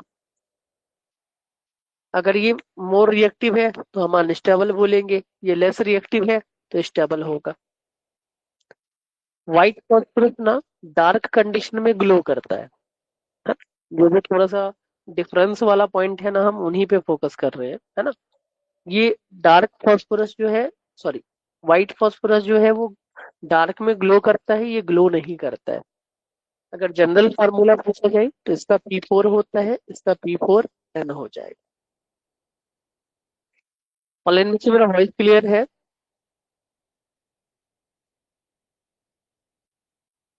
ऑनलाइन में से मेरा वॉइस क्लियर है, एक बार कंफर्म करना आप लोग। ट्रांसपेरेंस मतलब क्या बोले, फिर से बोलिएगा।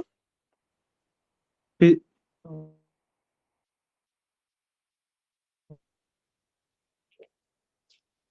हाँ से समझ गए। ओके।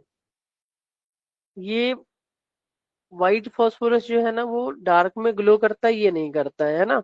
ये मॉलिक्यूलर फॉर्मूला P4 है, ये पॉलीमर है, तो बाहर में N लिखना पड़ेगा आपको। पॉलीमर मतलब N यूनिट रिपीट होते हैं। क्लियर है भाई? हाँ सर।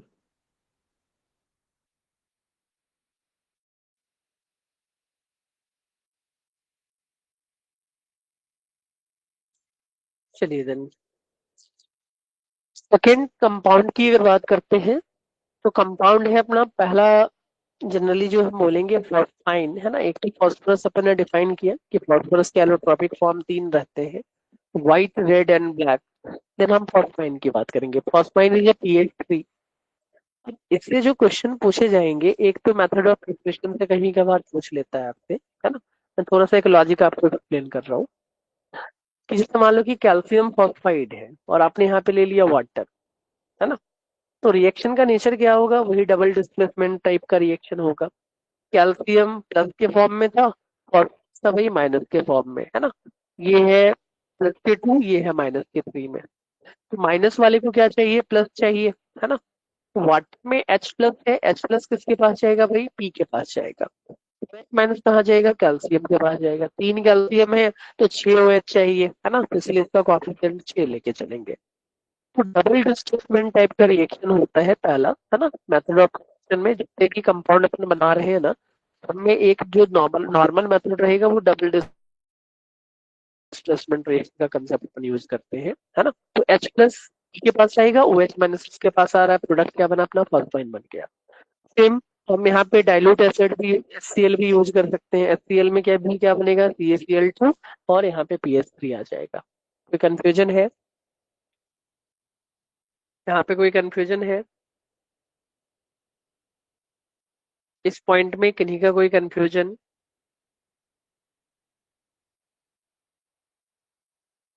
ऑनलाइन बच्चे आपका कुछ कंफ्यूजन है? मेरा वॉइस तो क्लियर है ना? एक बार कंफर्म करिएगा आप लोग। इस पॉइंट में किन्हीं का कोई कंफ्यूजन है? नहीं है? बिल्कुल। ओके।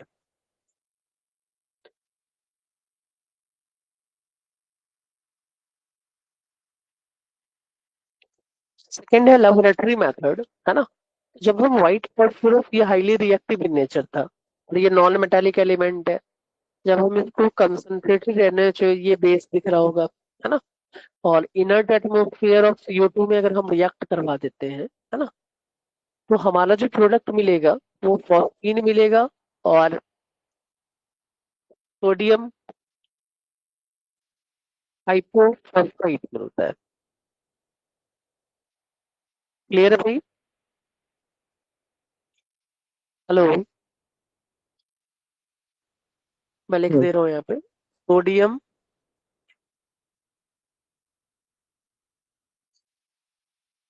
हाइपोफॉस्फाइड।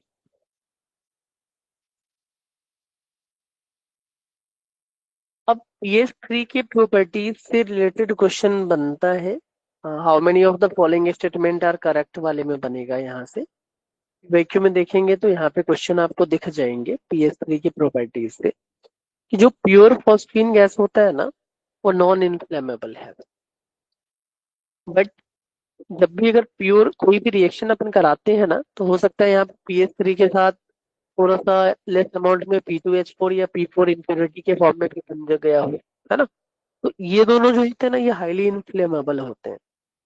तो अगर प्योर pH 3 रहे ना, तो इसके लिए हम क्या यूज करेंगे? Non inflammable in nature, but due to presence of some amount of P2H4 and P4 vapour, है ना, the nature of pH 3 is highly flammable, है ना। तो हम क्या करेंगे ना कि कहीं पे भी इम्प्योर फॉर्म में pH 3 नहीं बनाएंगे। नहीं तो मान लो कि वो कहीं भी किसी एयर के साथ कांटेक्ट में अगर आ गया, तो हम क्या बोलेंगे भाई? वहां पे फायर को कैच कर लेगा। तो हम इस मिक्सचर को क्या करते हैं? प्यूरिफाई करते हैं, है ना। अब ये प्यूरिफिकेशन कैसे होता है? तो हम इसमें HI ऐड कर देते हैं। ठीक है भाई, कि इस इम्प्योरिटी को, या हम सिंपल बोलेंगे कि जो pH 3 का प्योर फॉर्म बना था ना, उसमें हमने HI ऐड कर दिया।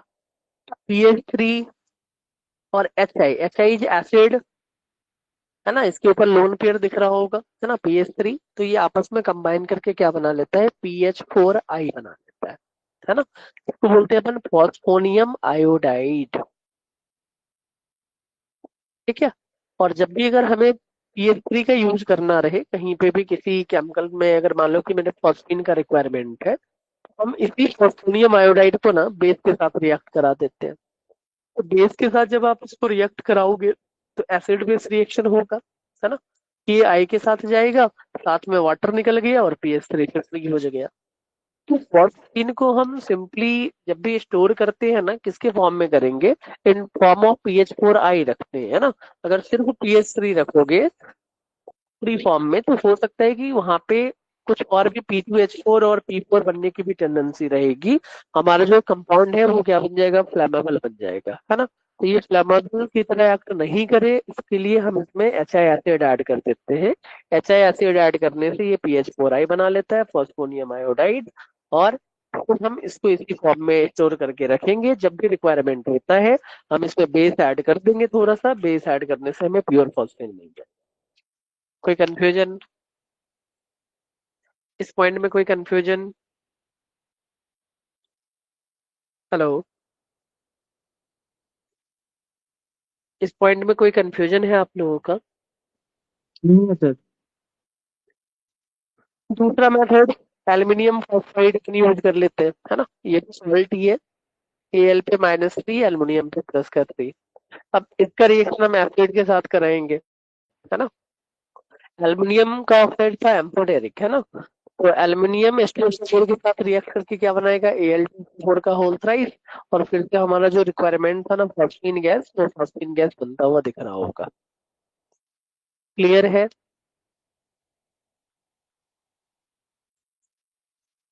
अब फॉस्फीन की अगर प्रॉपर्टीज की बात करें ना, तो ये कलरलेस गैस होता है।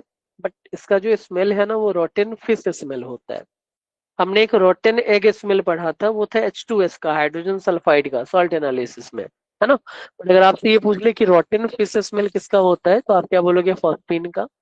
Phosphine is highly poisonous in nature, so always हम इसको ना किसी कंपाउंड के फॉर्म में रखेंगे ना, PH4I के फॉर्म में रखते हैं, ठीक है। सेकेंड पॉइंट हमें ये भी याद रखना है कि phosphine is having rotten fish smell and highly poisonous in nature. कोई कंफ्यूजन है? हेलो। अब अगर इसकी रिएक्शन की बात करें, है ना, तो भाई जब भी अगर कोई भी ऑक्सीडाइजिंग एजेंट आए ना, सपोज SNO3 आता है या फिर Cl2 आएगा या फिर Br2 आएगा, तो इन वेपर के प्रेजेंस में ना ये एक्सप्लोड कर जाते हैं ना, हाईली इनफ्लेमेबल था, है ना। अगर ऑक्सीडाइजिंग एजेंट आया तो रिएक्शन बहुत ही हाई होगा। PH3 में फास्फोरस का ऑक्सीडेशन स्टेट बहुत ही, हम क्या बोलेंगे, अपने मिनिमम ऑक्सीडेशन स्टेट पे, डेट इज -3। तो -3 कंडीशन में ये रिड्यूसिंग एजेंट की तरह एक्ट करेगा, है ना। और सामने अगर कोई भी OA आए तो रिडॉक्स रिएक्शन हो जाएगा, डेट मीन्स एक्सप्लोजन हो जाता है। ये पॉइंट क्लियर है? ये पॉइंट क्लियर है? हाँ सर। नेक्स्ट फॉस्फीन की अगर बात करें ना, तो ये वाटर में स्लाइटली सॉल्युबल होता है ना। बट CH2 ऑर्गेनिक सॉल्वेंट में ये कंप्लीट सॉल्युबल होगा, है ना।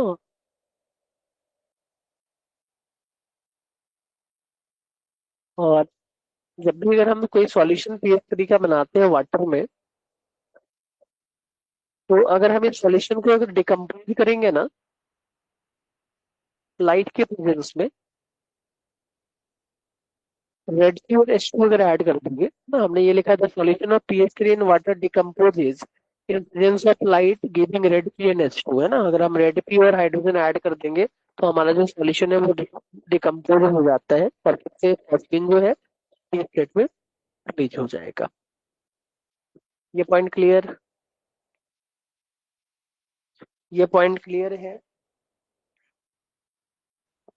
इस सर पॉइंट में किन्हीं केमिकल प्रॉपर्टीज की अगर बात करें,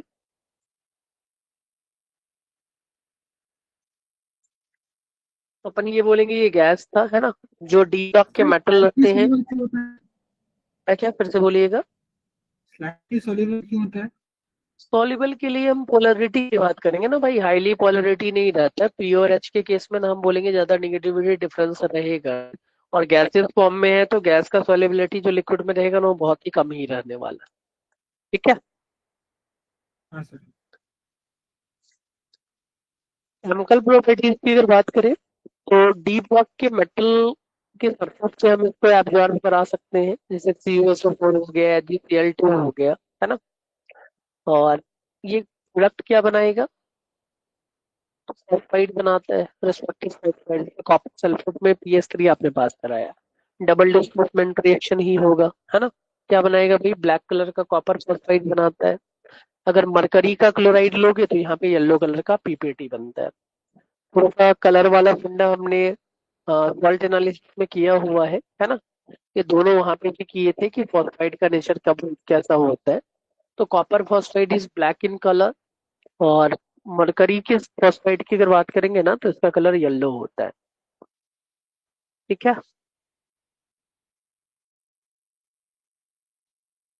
तो अगर हम PS3 के नेचर की बात करें तो ये वीक बेस है, नाइट्रोजन फैमिली का मेंबर है, तो NH3 अमोनिया वीक बेस था।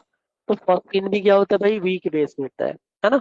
तो जब भी अगर हम एसिड के साथ रिएक्शन करवाएंगे ना, ये अडक्ट का फॉर्मेशन कर लेगा, जैसा कि अपन ने ऊपर देखा था। PH3 + HI क्या बनाता था भाई, ये PH4I, है ना। तो एक सॉल्ट का फॉर्मेशन कर लेगा। इस ऐसा लॉजिक हम लेके चलेंगे कि PH3 is a weak base, so it reacts with acid and gives a adduct product, है ना, एडिशन प्रोडक्ट का फॉर्मेशन कर लेता है। ये पॉइंट क्लियर है।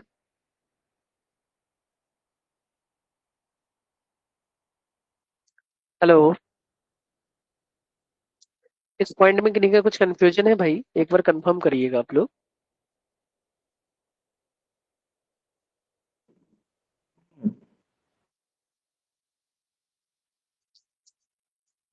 देन बहुत सारे रिएक्शन और भी हैं, है ना, समझिएगा। ध्यान से इस पॉइंट पे कंसंट्रेट करना है इन रिएक्शंस पे, कि अगर फॉस्फीन का रिएक्शन हम ऑक्सीजन के साथ अगर करा देते हैं, है ना, at temperature near by 150, temperature वगैरह आपको याद नहीं रखने हैं, है ना। तो फॉस्फीन में हम क्या बोलेंगे, फॉस्फोरस जो है ना भाई वो -3 ऑक्सीडेशन स्टेट पे था। और ऑक्सीजन के साथ अगर आप हीट करोगे तो ये अपने हाईएस्ट ऑक्सीडेशन स्टेट पे चला जाएगा, दैट विल बी +5, है ना। तो P2O5 का फॉर्मेशन कर लेता है। अगर हम क्लोरीन लेके चलेंगे, क्लोरीन का रिएक्टिविटी थोड़ा सा ऑक्सीजन के रेस्पॉन्स में थोड़ा कम रिएक्टिविटी ये शो करेगा। ऑक्सीडेशन तो हो रहा है क्लोरीन का, बट ये प्रोडक्ट क्या बनाएगा, PCl3 का फॉर्मेशन कर लेता है। ऑक्सीजन का रिएक्शन N2O के साथ करा दे, नाइट्रस ऑक्साइड के साथ, in presence of electric current, तो ये प्रोडक्ट क्या बनाएगा, +5 ऑक्सीडेशन स्टेट का प्रोडक्ट बनाएगा, H3PO4। नेक्स्ट रिएक्शन डायरेक्ट आपसे पूछा जाएगा कि अगर फॉस्फीन का रिएक्शन हम AgNO3 के साथ कराते हैं, है ना, ये प्रोडक्ट क्या बनाएगा भाई, Ag3P.3AgNO3, इसका येलो कलर का PPT बनता है ना। और साथ में H3NO3 रिलीज कर देता है। हेलो। मेरा वॉइस क्लियर है ना। हाँ सर।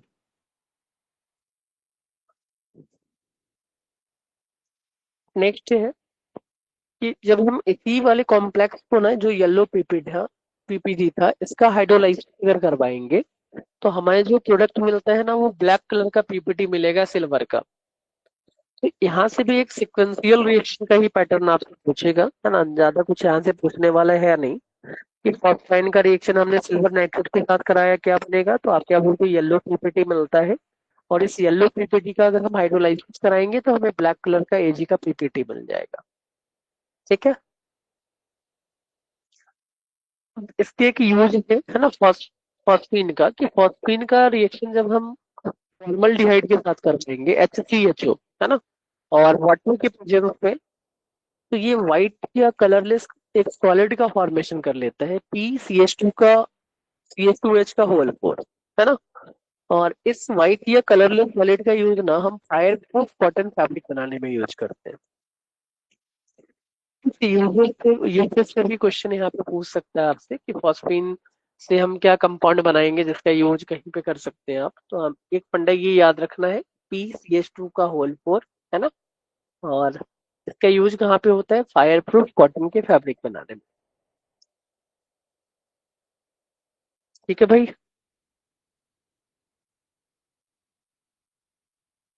हेलो,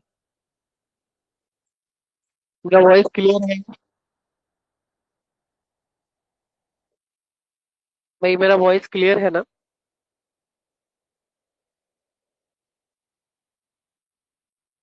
हाँ सर।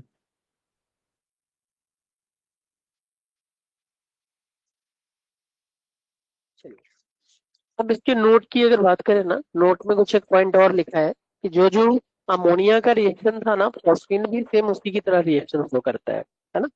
जैसे अपन ने अमोनिया में देखा था कि ये एडक्ट का फॉर्मेशन कर लेता है। कोई भी जैसे CaCl2 के साथ इसने एडक्ट बनाया है ना। तो फॉस्फीन भी क्या करेगा? इसी क्लोराइड के साथ एडक्ट का फॉर्मेशन कर लेता है। जस्ट लाइक अमोनिया, फॉस्फीन भी एडिशन प्रोडक्ट का फॉर्मेशन करेगा, दैट मीन्स एडक्ट का फॉर्मेशन करता है ना। मतलब हम ये बोल सकते हैं कि properties of phosphine and ammonia are chemical properties almost similar ही रहेगा। अब PS3 को हम एब्जॉर्ब कैसे करते हैं? तो बाई ब्लीचिंग पाउडर, है ना। ये पॉइंट क्वेश्चन में PIQ में पूछा गया है ना। दिख जाएंगे आपको कि PS3 can be absorb by, हम क्या बोलेंगे भाई? Bleaching powder. ठीक है। तो ब्लीचिंग पाउडर प्रोटीन को एब्जॉर्ब करके क्या बनाता है? PCl3 का फॉर्मेशन कर लेता है ना। अमोनिया भी जैसा फॉस्फीन का रिएक्शन था, अमोनिया का भी सेम रिएक्शन होगा, है ना। तो अमोनिया को भी ब्लीचिंग पाउडर क्या करता है? एब्जॉर्ब करता है। इस कंडीशन में हम बोलेंगे नाइट्रोजन गैस रिलीज होगा। यहाँ पे प्रोडक्ट क्या बनता है? PCl3 बनता है, फॉस्फोरस का ट्राइक्लोराइड। ये पॉइंट क्लियर है? हेलो। Sir sir. चलिए, अब इसके यूजेस की अगर बात करें ना, तो सी में जो सिग्नल रहता है ना। बोलिए बोलिए। केमिकल प्रॉपर्टीज का फर्स्ट पॉइंट में वो ब्लैक पीपीटी होगा। वहां पे भाई केमिकल प्रॉपर्टीज का फर्स्ट पॉइंट में। देखते हैं भाई, केमिकल प्रॉपर्टीज के फर्स्ट, हाँ ब्लैक पीपीटी रहेगा भाई। ठीक है सर। ठीक है। अब यहाँ पे आते हैं अपन, है ना। अब इसका यूजेस कहाँ होता है? तो यूजेस के लिए हम ना ये बोलते हैं भाई कि फॉस्फीन का यूजेस ना हम सिग्नल के फॉर्म में यूज करते हैं ना। होम सिग्नल मतलब जो सी में सीप्स वगैरह रहते हैं ना, उसको अगर कहीं पे सिग्नल देना रहेगा, है ना, तो वहां पे हम फॉस्फीन गैस का यूज कर लेते हैं। इसलिए ये होता है कि कोई एक कंटेनर रहेगा जिसमें कैल्शियम कार्बाइड रहता है और कैल्शियम फॉस्फाइड। ठीक है भाई। तो फॉस्फाइड जो था ना, कैल्शियम कार्बाइड और कैल्शियम फॉस्फाइड, ये सी वाटर के साथ कांटेक्ट में आके क्या करेगा भाई? फायर की तरह, मतलब फॉस्फीन का हाईली रिएक्टिव है ना, तो ये फायर कैच कर लेगा, है ना। तो फायर की हेल्प से ना हम सिग्नल भेजने का काम करते हैं, है ना। कि कभी भी अगर शिप में कुछ प्रॉब्लम वगैरह आ जाता है तो नियर बाई जो सिग्नल दिया जाता है ना, उसी सिग्नल को बोलते हैं अपन हॉल सिग्नल। क्लियर है भाई ये? हेलो। कंफ्यूजन है यहाँ पे? इसका मीनिंग समझ में आया ना भाई, ये क्या होता है? हेलो। समझ आया। Okay. Sir phosphine gas water में आगे जलता है। हाँ हाँ, आग जल जाता है ना, हाईली रिएक्टिव था ना, यही तो देखा, डायरेक्ट कांटेक्ट में आने से फायर कैच कर लेगा। ठीक है। ठीक है। तो ये सिग्नल की तरह काम करेगा। नेक्स्ट आते हैं अपन फॉस्फोरस के हैलाइड की बात करेंगे अपन। तो जस्ट लाइक नाइट्रोजन ना, फॉस्फोरस भी दो टाइप के हैलाइड बनाएगा जो इनका कॉमन ऑक्सीडेशन स्टेट था। एक P+3 का हैलाइड और एक P+5 का हैलाइड, है ना।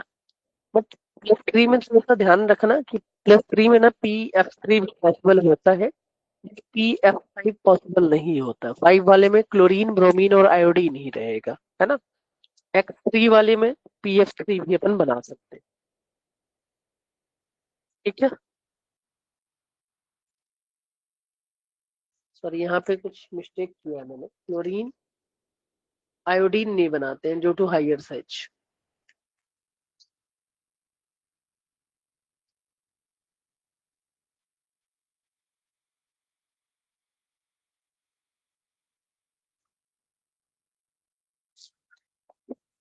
ठीक है भाई। हेलो, मेरा वॉइस क्लियर है ना? क्लियर है। अब इन हैलाइड की अगर प्रॉपर्टीज की बात करें तो पहले अपन PX3 की बात करने वाले हैं कि PX3 कैसे रिएक्शन शो करता है। अब फॉर्मेशन कैसे होगा PF3 का, तो नेचर में हमारे पास व्हाइट फॉस्फोरस ही है ना। इसी से हम हर जगह रिएक्शन स्टार्ट करते हैं, यही हाईली रिएक्टिव था। तो P4 लेंगे, इसका रिएक्शन Cl2 के साथ करवा देंगे, है ना। तो हमारा प्रोडक्ट क्या मिल गया? 4PCl3, है ना। 1 मोल फॉस्फोरस में एटॉमिक चार्ज था, तो हमेशा हमें P4 ही लेना पड़ेगा। दूसरा मेथड होता है, वो थायोनील क्लोराइड अपनी यूज करते हैं। P4 प्लस थायोनील क्लोराइड, यहाँ से भी हमारा प्रोडक्ट क्या मिलेगा? PCl एंड SO2 और HCl2 का फॉर्मेशन हो जाता है। प्रॉपर्टीज की अगर बात करें तो जितने भी PX3 टाइप के कंपाउंड है ना, ये कलरलेस ऑयली लिक्विड होते हैं और वाटर में हाइड्रोलाइज होने के ये रिस्पेक्टिव एसिड का फॉर्मेशन कर लेंगे, है ना। इस देखिए यहाँ पे PCl3 में क्या है? +3, है ना। तो ये +3 वाला एसिड बना लेगा। वाटर में जब भी हम हाइड्रोलाइज करेंगे ना ट्राई हैलाइड का, हमें रिस्पेक्टिव एसिड मिल जाएगा। ये पॉइंट क्लियर है? हेलो।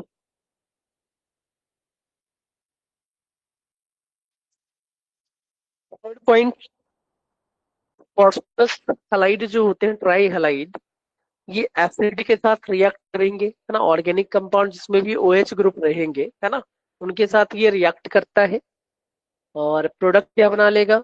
उस एसिड का सॉल्ट बन रहा होगा, Cl प्रोड्यूस कर देगा ये, है ना।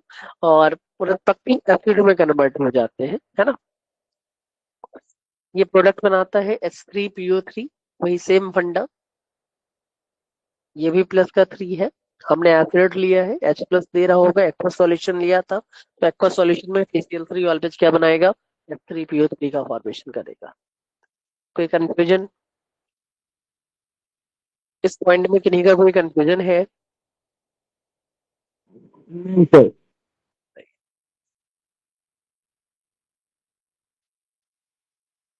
नेक्स्ट अपना फॉस्फोरस पेंटा ऑक्साइड, है ना, PX5।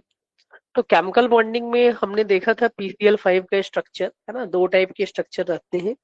या तो सॉलिड फॉर्म में भी कहीं कहीं पूछ लेता है, कभी आपसे गैसियस या फिर लिक्विड फेज की बात करेगा। तो in gaseous and liquid phase ना, PCl5 का हाइब्रिडाइजेशन sp3d था। बट सॉलिड PCl5 में ना ये कैटाइनिक पार्ट है और ये एनाइनिक पार्ट है। PCl4 plus cationic part and PCl6 minus is anionic part, है ना। तो केमिकल बॉन्डिंग में यहाँ से क्वेश्चन एक पूछ लेगा कि PCl5 के कैटाइन का हाइब्रिडाइजेशन क्या होता है, PCl5 के एनाइन का हाइब्रिडाइजेशन क्या होता है। ये बनता कैसे है? तो रिएक्शन का नेचर भी सिमिलर है, जैसा अपने PX3 बनाया ना, सेम पैटर्न से PX5 भी बनाएंगे, है ना। पहला Cl2 के साथ रिएक्शन यहाँ पे भी था, यहाँ पे भी क्या बोलेंगे भाई? Same reaction. दूसरे दूसरे रिएक्शन में थोड़ा सा चेंज दिखेगा।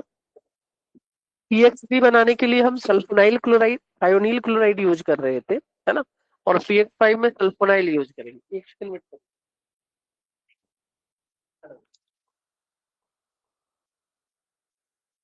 हेलो। कौन?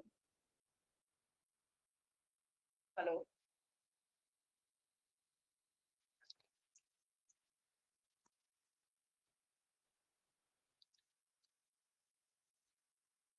तो जस्ट एक पॉइंट ऑफ डिफरेंस रहेगा यहाँ पे। एक जगह हम थायोनील क्लोराइड यूज करते हैं, एक में सल्फोनाइल क्लोराइड यूज करते हैं, है ना। और यहाँ से भी क्वेश्चन पूछ सकता है कि जब सल्फोनाइल क्लोराइड लिया होगा तो हमारा फाइनल प्रोडक्ट क्या बनेगा?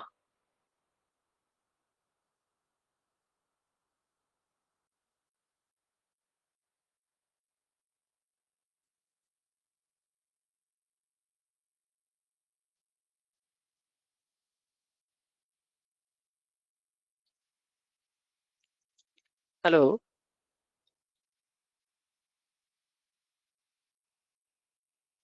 मेरा वॉइस क्लियर है ना? एक बार कंफर्म करिएगा आप लोग। Sir okay. अब PX5 की अगर केमिकल प्रॉपर्टीज की बात करें ना, तो PX5 जो होता है वो येलोइश व्हाइट पाउडर रहेगा, है ना? येलोइश व्हाइट पाउडर रहेगा। अगर हम इसका हाइड्रोलाइसिस करेंगे ना, तो सेम उसी पैटर्न में जैसा अपन ने पहले देखा था ना, कि जो रिएक्शन हम PX3 के टाइप में करवा रहे थे, वही हमें यहाँ पे PX5 के केस में भी कराएंगे, है ना? तो यहाँ पे PCl5 में फास्फोरस का ऑक्सीडेशन स्टेट क्या दिख रहा होगा आपको? +5। तो हमारा जो एसिड बनेगा ना, एसिड क्या बनने वाला भाई? +5 का एसिड बनेगा, फॉस्फोरिक एसिड बन जाता है। कोई कंफ्यूजन है इस पॉइंट में? कोई कंफ्यूजन है? हेलो कॉलेज बच्चे, यहाँ पे कोई कंफ्यूजन है? सेम लॉजिक से जैसा PX3 में अपन ने क्या बनाया था, S3PO3 +3 वाला एसिड, +5 में क्या बनाएंगे? +5 का acid, that will be phosphoric acid. Clear? हाँ सर क्लियर है। देन जब हम PCl5 को हीट करेंगे, है ना, तो इसका सब्लिमेशन होता है, मतलब जो सॉलिड पार्ट है ना, वो डायरेक्टली गैसियस फेज में कन्वर्ट होगा, है ना? बट ये जो सब्लिमेशन का फंडा है ना, ये बहुत हाई टेम्परेचर पे होता है। ठीक है?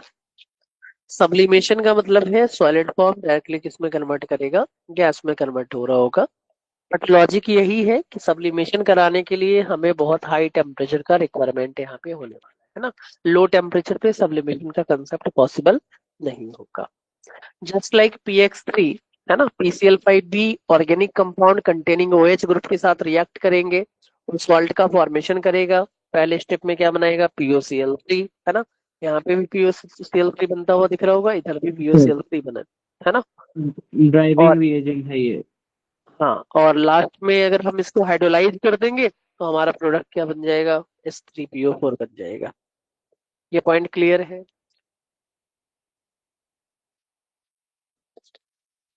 इस पॉइंट में कहीं कहीं पे किन्हीं का कोई कंफ्यूजन है?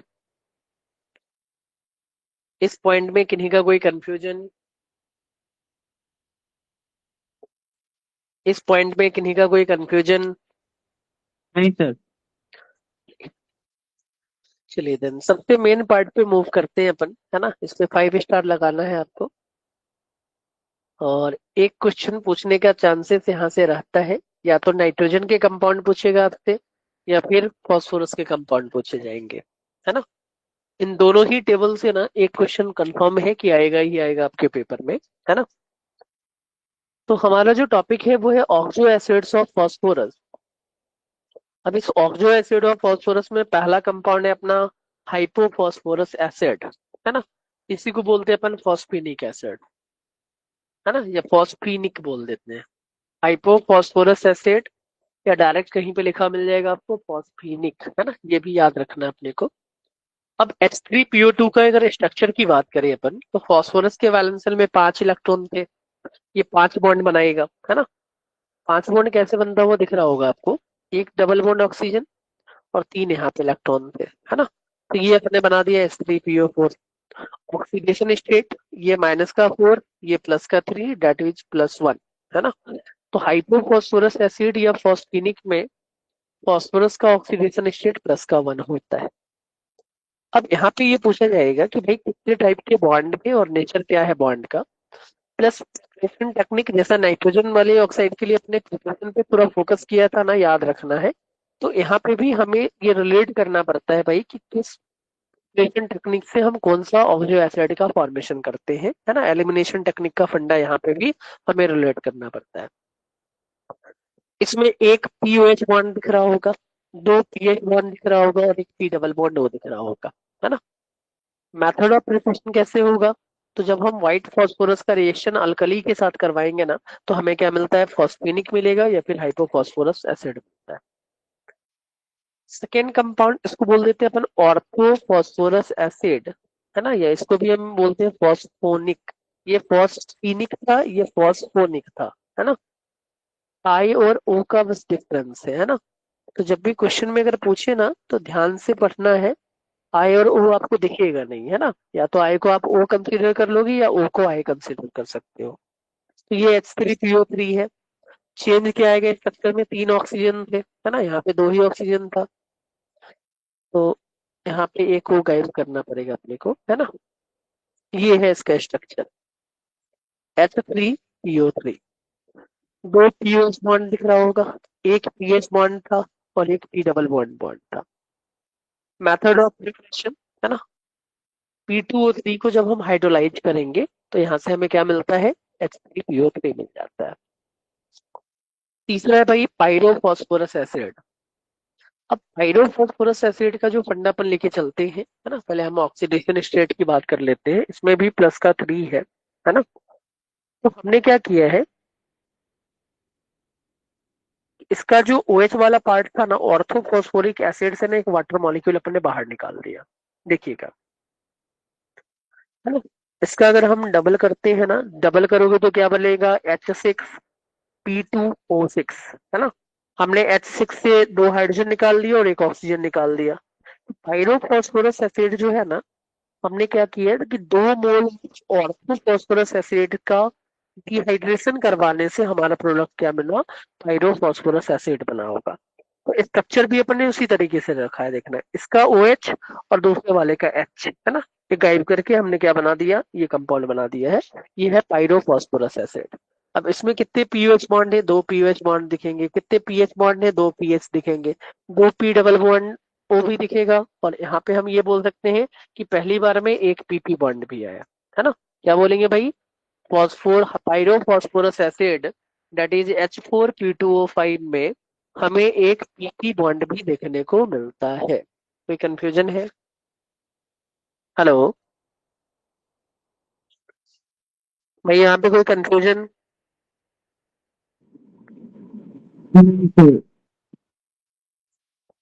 नेक्स्ट है हाइपोफॉस्फोरस एसिड। हाइपोफॉस्फोरस एसिड का फॉर्मूला होता है H4P2O6। ऑक्सीडेशन स्टेट -12 +4 आएगा +8, है ना, दैट मीन्स एक एटम पे क्या आएगा, +4 आ जाएगा, है ना। तो इसमें अगर हम स्ट्रक्चर बनाएंगे ना, तो 4 पीओएच बॉन्ड दिखेंगे अपने को, 2 पी डबल बॉन्ड वो दिख रहा होगा, है ना, और 2 पीओएच बॉन्ड, कुछ गलत लिख दिया, 4 पीओएच बॉन्ड दिखेंगे, 2 पी डबल बॉन्ड वो दिखेगा, है ना, और यहाँ पे भी एक पीपी बॉन्ड रहता है। ठीक है भाई, तो थोड़ा सा करेक्शन कर लेना आप लोग, ये गाइड कर देना, मैं फिर से अपडेटेड वाला सेंड कर दूंगा आपको। देखिए ऑर्थोफॉस्फोरिक एसिड, है ना, तो H3PO4 को हम क्या बोलते हैं, ऑर्थोफॉस्फोरिक एसिड, है ना। इसमें 3 पीओएच बॉन्ड रहता है, 1 पी डबल बॉन्ड ओ रहेगा। अब इनके मेथड ऑफ प्रिपरेशन भी मेन है, जहां जहां मैंने हाईलाइट किया है ना, ये पीवाईक्यू में पूछा गया क्वेश्चन है ना। तो रेड फॉस्फोरस को जब हम अल्कली के साथ रिएक्ट करेंगे तब हमें मिलता है हाइपोफॉस्फोरिक एसिड। PCl3 को जब हम H3PO3 के साथ रीड करते हैं देन हमें क्या मिलता है, पायरोफॉस्फोरिक एसिड। और व्हाइट फॉस्फोरस का जब हम अल्कली के साथ रिएक्शन करेंगे ना, तो हमें मिलेगा hypophosphorous acid. Then pyrophosphoric acid is H4P2O7। Structure कुछ ऐसा होता है, 4 पीओएच बॉन्ड दिख रहे होंगे, 2 पी डबल बॉन्ड हो और एक पीओपी लिंकेज दिख रहा है ना। तो ये कैसे बनेगा, तो जब भी हम ऑर्थोफॉस्फोरिक एसिड को हीट करेंगे ना, तो यहाँ से हमें क्या मिलता है भाई, पायरोफॉस्फोरिक एसिड का फॉर्मेशन होता है माध्यम का। ये पॉइंट क्लियर है? ये पॉइंट क्लियर है? हेलो भाई, मेरा वॉइस क्लियर है ना?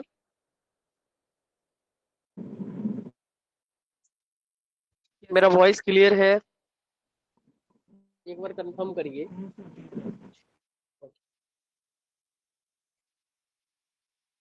देन नेक्स्ट है भाई मेटाफॉस्फोरिक एसिड, है ना।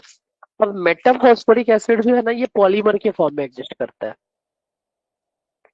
Metaphosphoric acid exist in form of polymers, है ना, पॉलीमेरिक फॉर्म है ना। हम HPO3 N लिख देंगे, है ना, तो इसी को बोल देते हैं अपन मेटाफॉस्फोरिक फॉर्म। अब जितना N का वैल्यू रखोगे ना, हम उसके अकॉर्डिंग टू इसका नेमिंग करेंगे। जैसे मान लो यहाँ पे 3 रख दिया, तो हम इसको क्या बोलेंगे, ट्राई मेटा फॉस्फोरिक एसिड। इनका जो स्ट्रक्चर होगा ना, जितने number of mole N value रखेंगे हम उसके अकॉर्डिंग टू डिसाइड करते हैं, है ना। 4 रखोगे तो हम 4 के अकॉर्डिंग टू कहीं पे डिसाइड करेंगे, है ना। बट इन जनरल जो फंडा देखेंगे साइक्लिक वाले कंपाउंड में, एन का वैल्यू हम क्या रखते हैं भाई, 3 रखते हैं, है ना। और इसी के अकॉर्डिंग टू आपको क्वेश्चन पूछा जाता है कि कितने पीओएच बॉन्ड दिखेंगे, तो हम बोलेंगे भाई 3 पीओएच बॉन्ड था।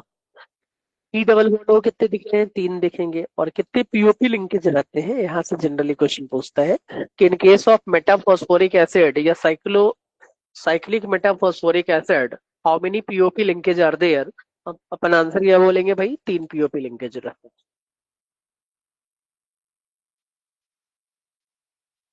ये पॉइंट क्लियर है? हेलो, ये पॉइंट क्लियर है ना भाई सबको? एक बार कंफर्म करना।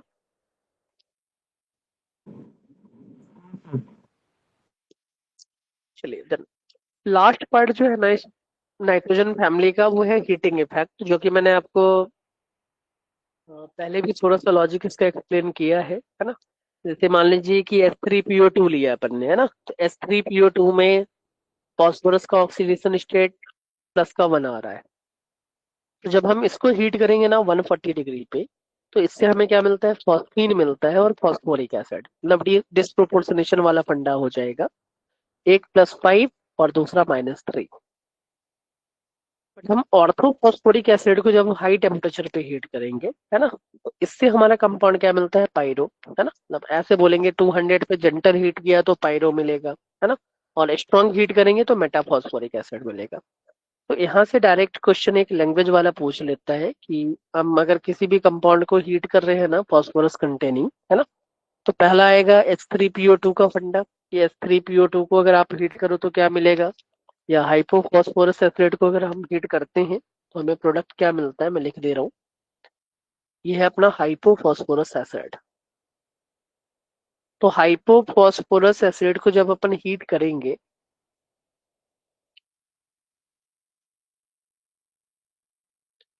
तो यहाँ से ऑर्थोफॉस्फोरिक एसिड मिलता है। Orthophosphoric acid. और जब हम इस ऑर्थोफॉस्फोरिक एसिड को हीट करेंगे तो पायरो मिलेगा। पायरो को फर्दर हीट करेंगे तो हमें मेटाफॉस्फोरिक एसिड। ठीक है, इस पे 5 स्टार लगाना है आपको। ये वाले फंडे से पीवाईक्यू का जब क्वेश्चन सॉल्व करेंगे ना, तो आपको बहुत सारे क्वेश्चन डायरेक्टली यहाँ से दिख जाएंगे सॉल्व होते हुए। ये नाइट्रोजन फैमिली का लास्ट पार्ट है ग्राम सॉल्ट, है ना। अब ग्राम सॉल्ट का फॉर्मेशन कैसे होता है समझिएगा। तो ग्राम सॉल्ट बनाने के लिए ना हम क्या करते हैं भाई, सोडियम, सर थोड़ा ऊपर वाला पार्ट दिखाइए। देख लीजिएगा,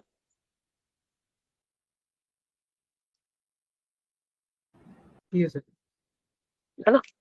तो हमने फॉस्फोरिक एसिड का रिएक्शन ना सोडियम हाइड्रोक्साइड के साथ करवा दिया है ना। तो हमारे पास NaH2PO4 ले लिया अपन ने, है ना। अब हम इस कंपाउंड को ना हीट करते हैं ग्रेटर देन 240 डिग्री सी पे। तो यहाँ से हमारा प्रोडक्ट क्या मिलता है, sodium tri metaphosphate. Sodium tri metaphosphate. और टेम्परेचर अगर बढ़ाओगे तो ये कन्वर्ट हो जाता है सोडियम NaPO3 में, है ना।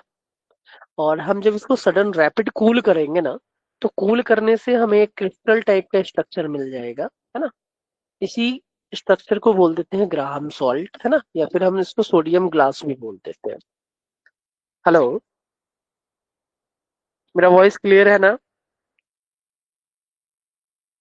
मतलब इस क्रिस्टल को जब हम कूल करेंगे ना, मतलब ये जो लिक्विड मेल्ट था इसको हम कूल करेंगे तो कूल करने से ये क्रिस्टलाइज हो जाता है ना, पॉलीमेरिक फॉर्म में।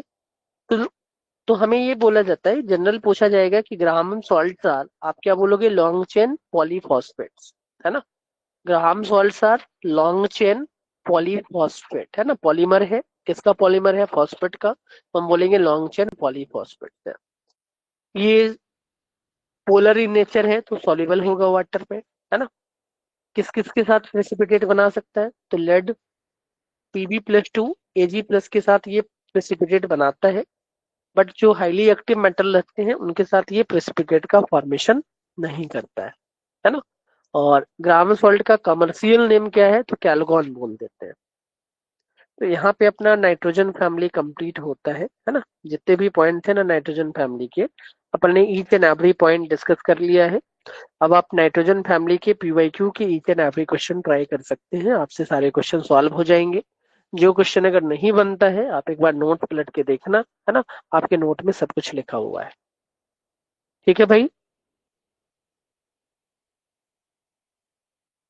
हेलो, मेरा वॉइस क्लियर है ना? चलिए देन नेक्स्ट फैमिली स्टार्ट करते हैं। Next family is oxygen family.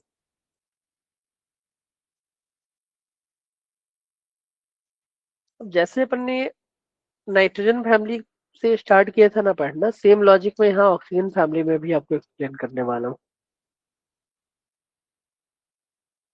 तो ऑक्सीजन फैमिली के जो जो मेंबर थे ना, पहले मैं वो लिख रहा हूँ, देखना। इसको बोलते हैं ग्रुप नंबर 16, या इसी को चैल्कोजेन फैमिली भी बोल देते हैं। चैल्कोजेंस।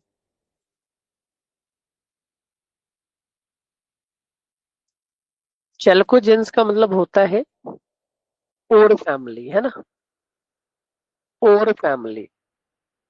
तो जितने भी ओर है ना भाई, वो या तो ऑक्साइड के फॉर्म में मिलेंगे या फिर सल्फाइड के फॉर्म में मिलते हैं, है ना। तो इसलिए हम इसको क्या बोलते हैं भाई, चैल्कोजेंस भी बोल देते हैं। मेरा वॉइस क्लियर है, एक बार कंफर्म करना। हेलो। और इसके एलिमेंट की अगर बात करें ना कि ऑक्सीजन फैमिली में क्या क्या मिलता है ना। तो पहला एलिमेंट रहेगा oxygen, then sulphur, then selenium, then tellurium, then polonium, है ना। ऑक्सीजन का एटॉमिक नंबर 8, इसका भाई 16। इसके बाद मैजिक नंबर लगाएंगे 34, ये आएगा 52, ये रहता है 84, है ना। अगर हम इस फैमिली के जनरल इलेक्ट्रॉनिक कॉन्फ़िगरेशन की बात करें ना, तो general electronic configuration is NH2 NP4। Valence shell में कितने इलेक्ट्रॉन रहेंगे, 6 इलेक्ट्रॉन रहेंगे, है ना। अब स्टार्टिंग के जो दो मेटल है ना, ऑक्सीजन और सल्फर, ये क्या होते हैं भाई, नॉन मेटल,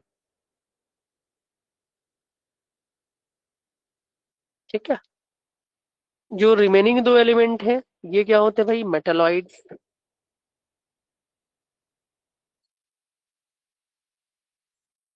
और पोलोनियम जो है ना, ये रेडियो एक्टिव मेटल है, रेडियो एक्टिव मेटल, ठीक है।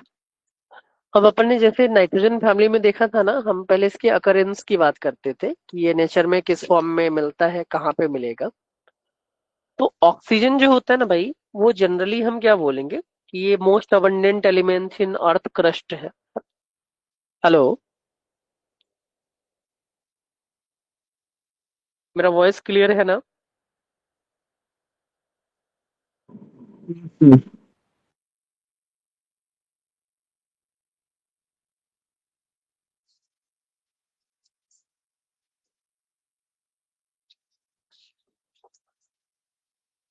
तो हम क्या बोलेंगे भाई, ये मोस्ट अबंडेंट एलिमेंट है अर्थ क्रस्ट का, है ना। तो मैं ऑक्सीजन के सामने लिख रहा हूँ, डिफरेंट कलर में यूज कर लेता हूँ ताकि थोड़ा आइडेंटिफाई करना आसान हो जाए। अपन क्या बोलेंगे, ये कहाँ मिलेगा भाई, अर्थ क्रस्ट में।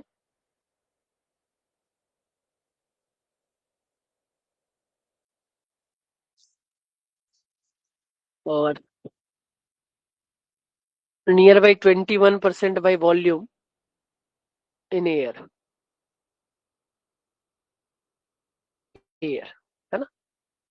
और जहाँ पे आपने अर्थ क्रस्ट लिखा ना, उसके ब्रैकेट में हम ये लिख सकते हैं कि ये मोस्ट अबंडेंट एलिमेंट, ये है मोस्ट अबंडेंट एलिमेंट।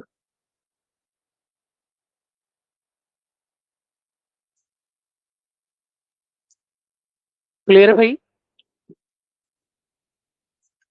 अब सल्फर जो मिलता है ना, ये सल्फर कहाँ मिलेगा, तो मेनली सल्फर ओर के फॉर्म में मिलता है ना। जैसे अपन ने देखा था ना, नाइट्रोजन के बाद फास्फोरस, फास्फोरस के लिए हमने बोला था ये पेप्टाइड फैमिली का मेंबर था। तो सेम यहाँ पे भी हम बोलेंगे कि सल्फर जो होता है ना, वो सल्फेट्स के फॉर्म में मिलता है। ये सल्फेट ओर के फॉर्म में मिलता है, सल्फेट ओर। अब सल्फेट ओर क्या क्या है। पहला जो कॉमन ओर रहता है ना सल्फेट का, वो है जिप्सम, CaSO4.2H2O। और इप्सम सॉल्ट भी बोलते हैं, MgSO4.7H2O। And third one is baryta बोलते हैं, बेराइटा वाटर है ना, BARYT, बेराइटा, है ना, मतलब बेरियम सल्फेट। तो मेनली ये तीन जो फॉर्म है ना, ये सबसे मैक्सिमम परसेंटेज वाले और हैं, है ना। मैं इनका नेम भी लिख देता हूँ। ये है जिप्सम, ये है अपना इप्सम, ये है अपना इप्सम सॉल्ट, और ये है बेराइटा। ठीक है। और सल्फाइड, सल्फेट और रहेगा, या फिर अगर सल्फेट नहीं दिया रहा तो हम क्या बोलेंगे भाई, सल्फाइड और, है ना, सल्फेट और सल्फाइड और, सल्फाइड और, है ना। जनरली तीन जो सबसे कॉमन सल्फाइड और हैं वो कॉपर के होते हैं, लेड के होते हैं और जिंक के होते हैं, है ना।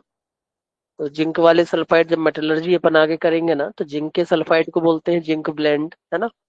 टीबी के सल्फाइड को बोलते हैं गैलेना, मरकरी के सल्फाइड को बोलते हैं सिनाबर, है ना। और कॉपर के सल्फाइड को बोलते हैं कॉपर ग्लांस। और कॉपर और आयरन का एक मिक्सचर रहता है सल्फाइड का, उसको बोल देते हैं अपन कॉपर पायराइड्स।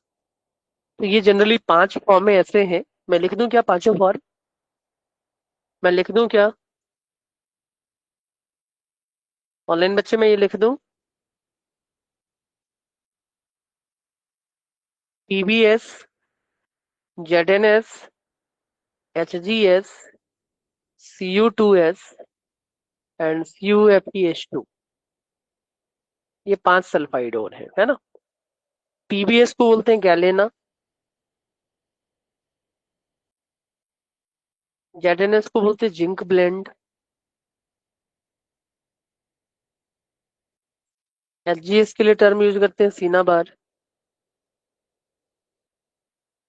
ये होता है कॉपर ग्लांस,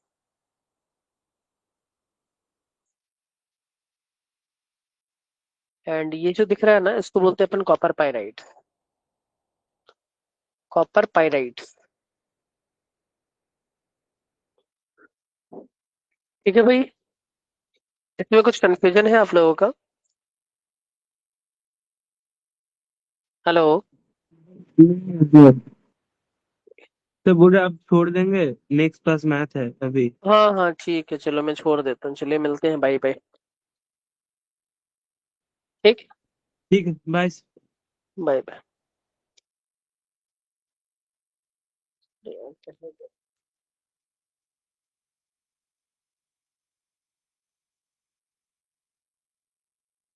मशीन को एंड कर देता